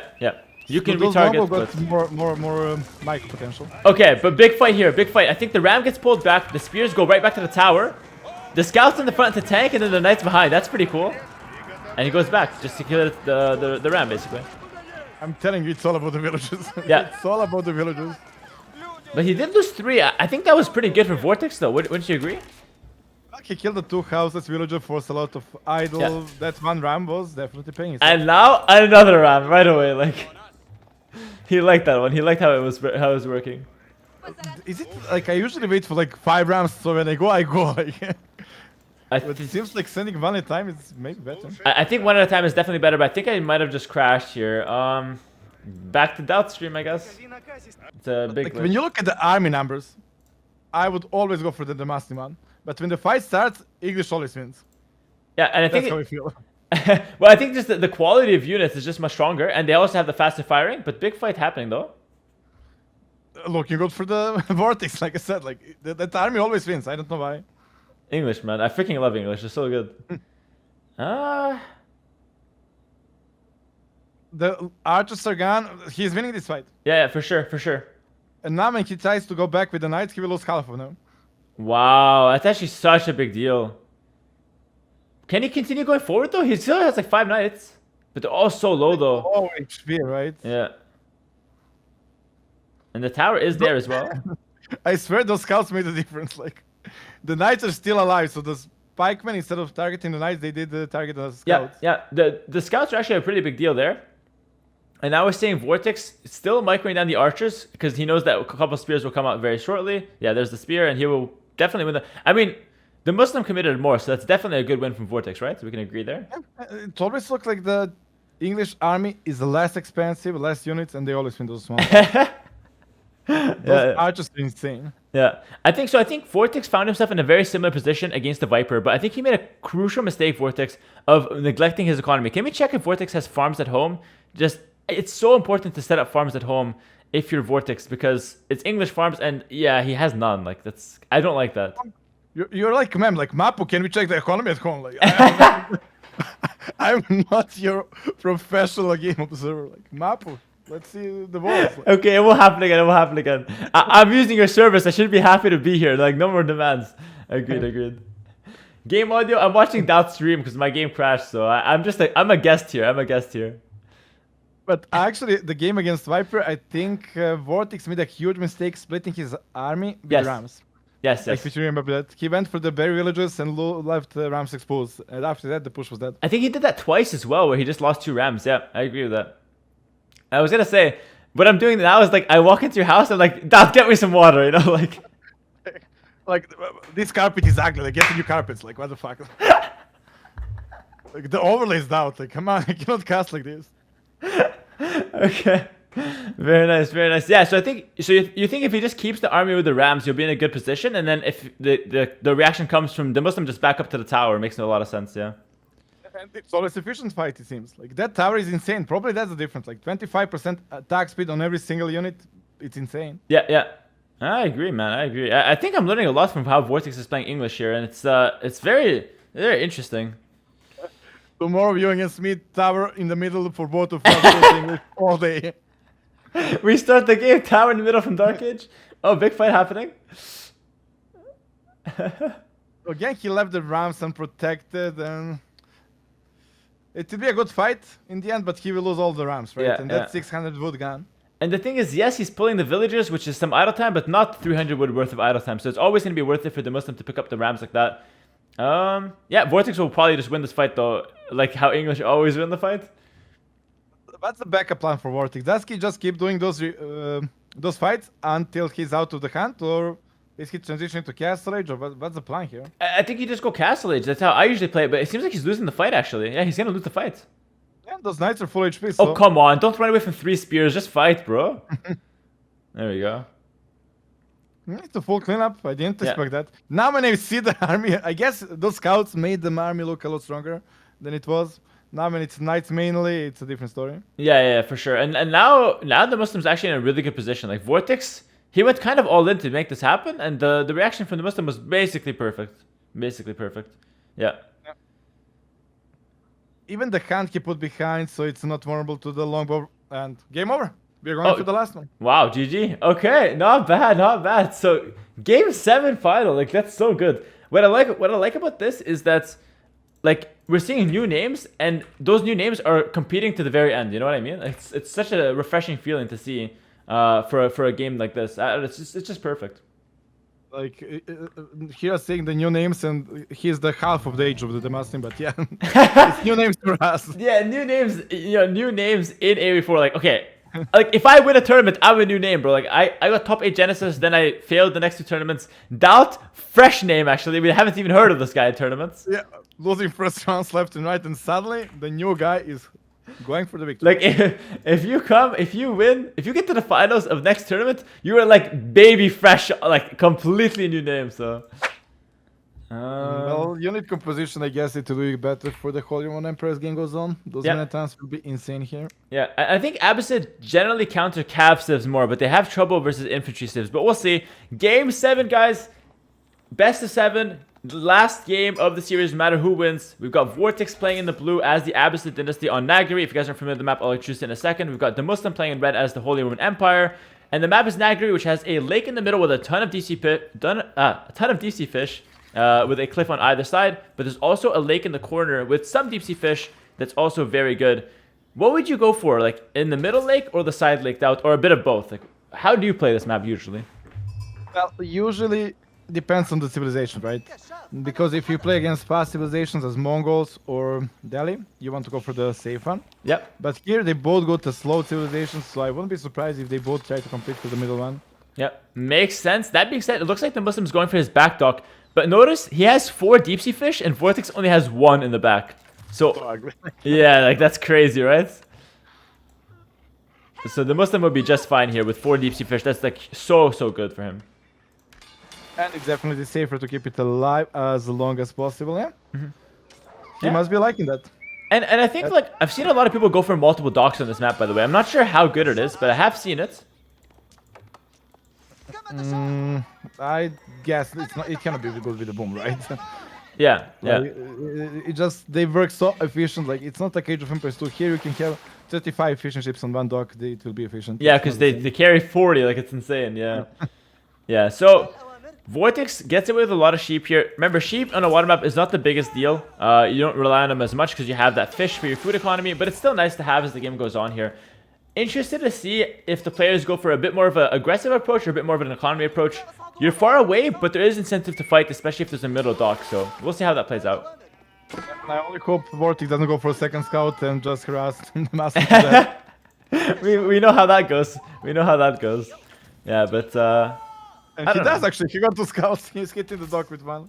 Oh my god, yeah, he'll actually... Okay, so you think that Muslim should just make another, like, scout right away, like, instantly? I think so. It's safe bet, Yeah. right? We have both same investment. Let's just Yeah. battle it out. I don't want to risk it anymore. And as the defender, you make the scout later, which is better because you make the villager, like, earlier, so... In theory, you're actually investing slightly less. But obviously now we're splitting hairs on the numbers. And Vortix does have the middle dock. I think we have a huge thing here. Oh god, look at the monk prelate next to the woodline. He's not doing any speed upgrade. He's just healing. It's a bug. Oh! Oh, yeah, that's terrible, Oh. so... Yeah. Don't tell me the final game is ending like this. Okay, he noticed at Okay, least. that's good, that's good. Okay, good. Okay. Okay, okay, that would be so ugly. Yeah. But still, like, that's 30 seconds, right, of a basically just a bug that will make the economy a little bit less efficient, but okay, it's better now. Imagine if that lasts for whole game. That would be like losing the final game because of the bug. Oh god. Yeah, I can't even imagine it. And you're not even Delhi as well. Oh, Scout might die? Oh my god. The Muslim must be so tilted by these Vortix Scouts, man. And that's like second time he heals with like 2 HP left. Yeah. Alright, the dock is in question. Like, if you're the Muslim, you just have to make a second scout. And he does. He learns his lesson from the other game. He makes a second scout and he plays it safe. Yeah, don't want to take any risk. And also, it's a lot better here for the Vortix because there is dock close and he can cancel animation with the torch a lot better. True. So even if you play perfectly for the Muslim, you're still behind because attack cancel. Nice. But he got more HP, so he should be Yeah, fine. he should be totally good to push this one back.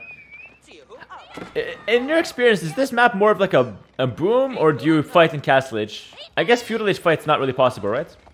Yeah, depends on civilization. You play ladder, usually people play Mongols or Delhi and they're aggressive. Yeah. Now here we have 2 booming civilizations, so I think probably it will go for the maybe even fast Imperial Age Swabia, right? Yep. Not impossible. Yeah. Actually, that looks really good. Yeah, that's what I'm saying. I actually tested a few games of HRE on this map, and what I found is that like you can usually easily get like at least 2 relics, sometimes even 3, because like no one has military on the field, and then you can just go fast imp, and then you're completely fine. And defending is so easy because there's such a big distance between the 2 players. Yep. And now when both players got the weaker economic civilizations, the pressure is not such a big risk. So Yeah. Yeah, 100%. No. And both players are totally happy to have their fish separate. No second dock from either player, just kind of smooth gameplay here. And Abbasid would like to click up with economic wing here in a second. And we already saw the chapel from the Muslim. question is, does Vortix go for a second TC? Does he go for the second dock? Like HRE opening will probably be well fast castle for the relics, but what will Vortix do? That's probably the most interesting one. What do you think of the fast castle, Abbasid, pike siege push? That's kind of the matter, right? Because you can build a siege units with infantry. Most likely what's going to happen, right? So far, it was a really, really strong meta performance with Vortix. So you expect him to just continue that in the final game? Like, no reason to switch off meta style? That makes sense to me. Worked out for him, like, quite well so far. Yep. He's still making fishing ships, which makes sense. As Dot was saying earlier, fishing ships are almost always worth it, no matter how many you have on the one dock. As long as you don't lose them to enemy units, you should be good to go there. And DeMusliM has a good amount himself and continuing to produce as well in his little dock on the side. Oh, the Vortix actually went for the culture wing. Ooh. Yeah. That's actually smart because villager costing 25 food less when you're planning to play only one TC and go for the full fish economy. You would rather have all your tech being 30% cheaper. Yep. He's not planning to add extra TC, so this is good. That's a good decision. Yep. Should add that to my game as well. I think it's one of those things that, like, if you don't autopilot, like if you just think about it, it makes a lot of sense, but usually you just autopilot, which is a very dangerous thing in strategy games. Yeah. Exactly. Culture wing, so definitely not going to be a boom. He's sticking on with one town center 100%. And I think we'll see infantry, but we might see range units. We'll see like archer crossbow. It's a possibility as well, but usually spearmen is what you'll see, along with the siege push. And as far as like, what does DeMusliM make for army? Like knights, men at arms, or just adapt basically? Well, usually if it's a boat going fast castle, then it's knights with crossbow.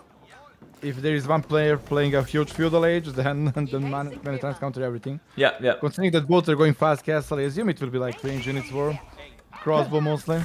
Fair enough. Yeah, we'll see what kind of units they decide to drop. Vortix needs a market though. His economy was not the most well balanced. This shows that it's not a prepared build order. He's just adapting.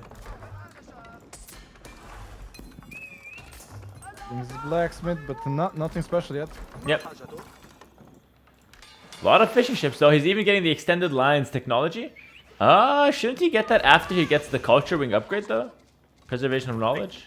Yes, it's quite a fast one, but he didn't even click on that upgrade yet. So. Yeah. Interesting. Oh, he wants to click castle first. That makes sense. That makes sense to me.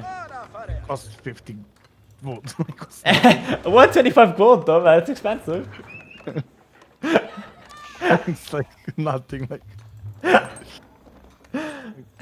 You just grab it, bro. Blacksmith's coming down as well. No military production buildings from him. Neither player has any military production, actually. Oh, first barracks from down from DeMusliM. He wants to go men at arms. I think the knights are bigger meta as opening. Few knights, right? Into crossbow. Like few knights because they have mobility, they can snipe, and it's never bad to have small mid shield. But men at arms maybe risky. That just hard dice to crossbow, basically. Oh, but we're seeing barracks from Vortix as well. So maybe Vortix goes spearman? Blind? It cannot be spearman. Like, Has to be men at arms, eh? Now, if he scouts and he got double scout, he should see, right? Yeah. He should see the barracks and should be men at time war, and probably adding the range for a crossbow as well. Or going full on wood to get some siege, some mangonels. Yeah, I think mangonels and men at times is good. Yeah. I think just Mangonel and just all in, like just go for the hard push. Don't let your opponent have any chance to react. That makes a lot of sense to me. You know what's the worst feeling in the world? What's that? When you try to collect the relic with your prelate and there is wolf attacking you. Oh, I hate that. I hate that. One time there was like 3 wolves and I lost it. Like I was like, come on. And it's such a big deal because it's like 300 gold per. Yeah, it's crazy. First relic. And the next time you send it, it's like nice there. Like okay, let's go new one. Wait, there must have. Okay, he needs to put the relic inside the monastery. Yeah. He's still holding it, by the way. Misclick probably or shift click for some reason on work. Something weird happening there. The other monk with the relic is getting hit now with the scouts. He can do the Vololo, right? Oh no, he put it back. Yeah, he can do the Wololo. Why not? Maybe now? Maybe heal? Vololo He can heal. Vololo and heal. Or just heal. Yeah, just heal. No wasting time for the Wololo, I guess. Yeah, that's smarter. Yeah, 4 barracks now for Vortix, so definitely will be going for men at arms here, and he's gonna go for. He didn't get the preservation of knowledge, so culture wing was basically useless. Nice, good to know. I think he's aiming for Imperial Age, the DeMusliM build. He got a lot of floating resources, and the landmark is cheaper as well. He just needs to cancel some villages and he's ready to go up. Is it worth it though? Like, won't you just get like completely destroyed if you go fast imp? So the villager costs 12 walls, 4 Just remake them, man. Yeah, we're seeing two-handed weapons come in now. The Muslim get, or like HRE in general, get much better men-at-arms. So I can see this one going in HRE favor if it's just a men-at-arm versus men-at-arm. It's really gonna be the siege that's the deciding factor here.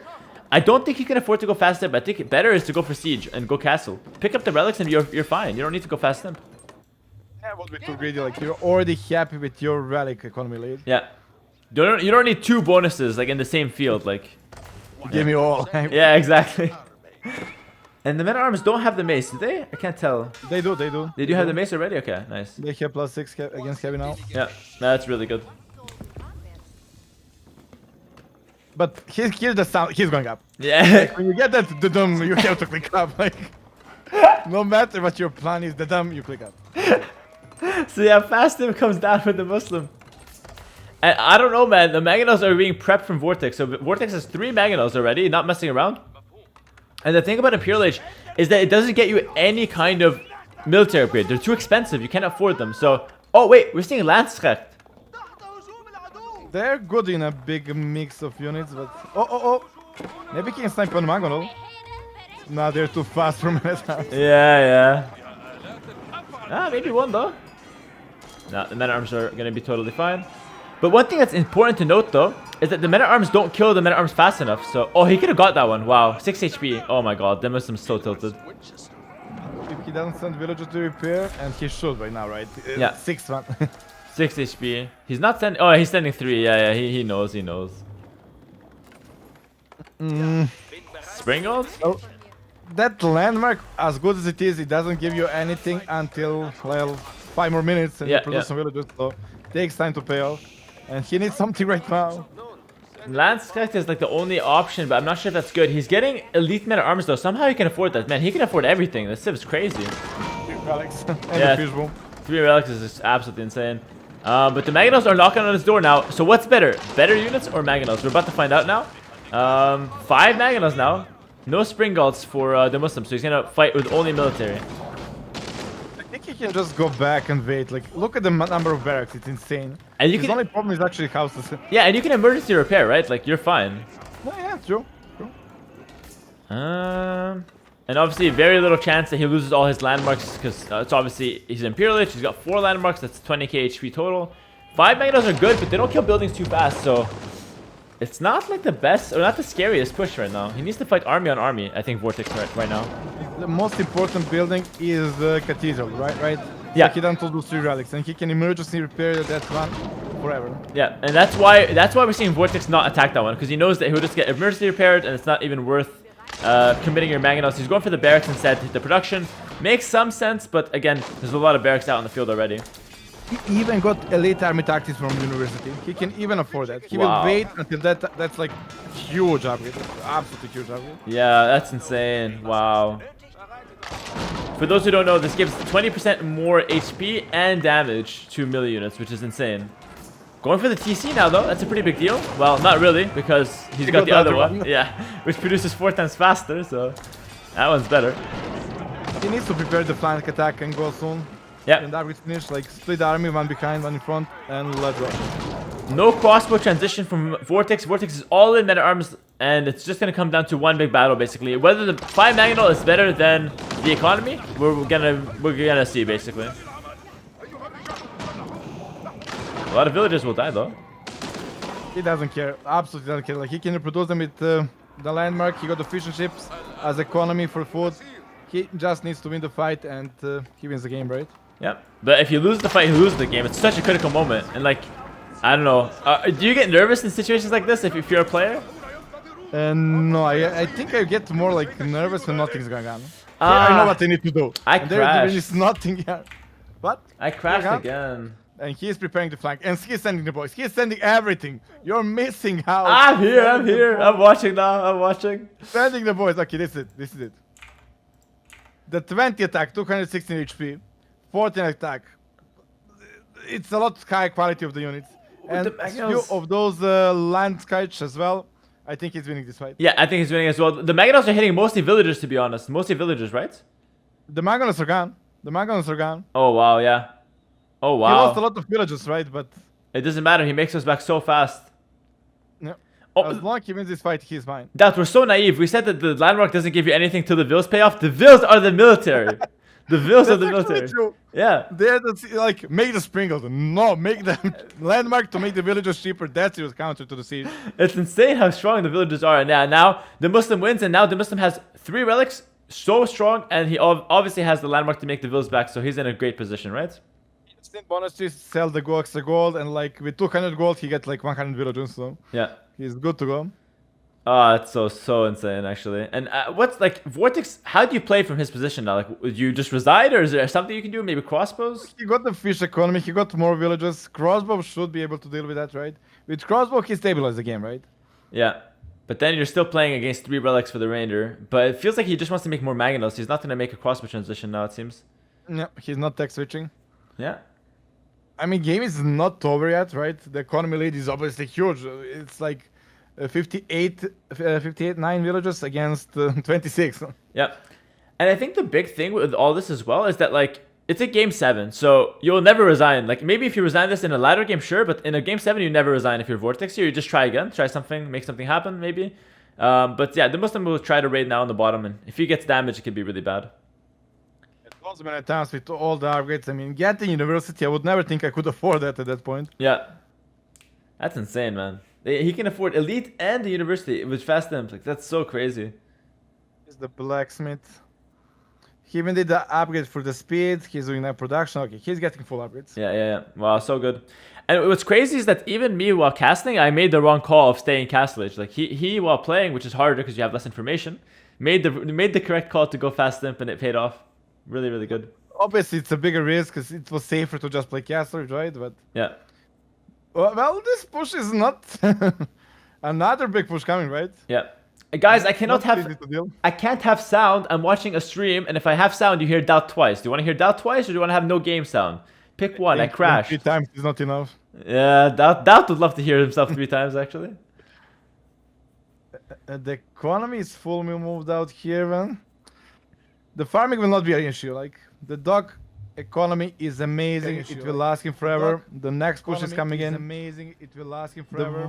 Actually, you know what's the game difference? The 3 deep fish. If he got only 1 deep fish, he would be dead. Yeah. I'm not even kidding. The 4 deep sea fish made that dock just as efficient as the dock for Vortix in the middle. Okay, another big fight happening though. 5 Mangonels in. I mean, let's see. How many villages will he pull this time? He even made farmers, man. He's going full boom back. I mean, my Age of Empires 2 mindset tells me that the Imperial Age units with full upgrade should just steamroll this, but I don't think that would happen. Yeah. I think the Mangonels are just too strong, I think. Like, imagine champions against the Mangonels and the Men-at-Arms. Yeah, obviously. When you put it that way, obviously. That's basically it. Like, long swords and Mangonels against champions. and the champions are scared as well. Oh, I love the counterattack from the Muslim though, because like those units are basically impossible for Vortix to kill at home, right? Getting reinforcements, and his units are faster, so he can snipe little by little. With the Landsrecht. Yeah. Oh, and he's sending the boys. Oh, he got quite a big hit in his face. That was not the most successful pull. Or is it? He's cornered. The minimum damage that the villagers are heroes. Wow. 1 HP villagers, man. GG. Pulling villagers is insane. DeMusliM wins this freaking tournament. Congrats, well deserved. Yeah. Really well played. Damn. That was so surprising. Like, he is winning the first big event and coming from such a huge break of the video games, and he must be super happy. Yeah, that's honestly amazing. Honestly, shout out to DeMusliM. Get a clap in the chat. Get the hype in the chat for our boy here, and that's honestly well deserved. He beats all the big names. He went versus Vortix for 7 games. Vortix did take out the Viper, and he showed his power across all the different civilizations, which is just pretty insane. Winning with English against Chinese, he deserved the victory. Like, that was impressive. Yeah, very impressive.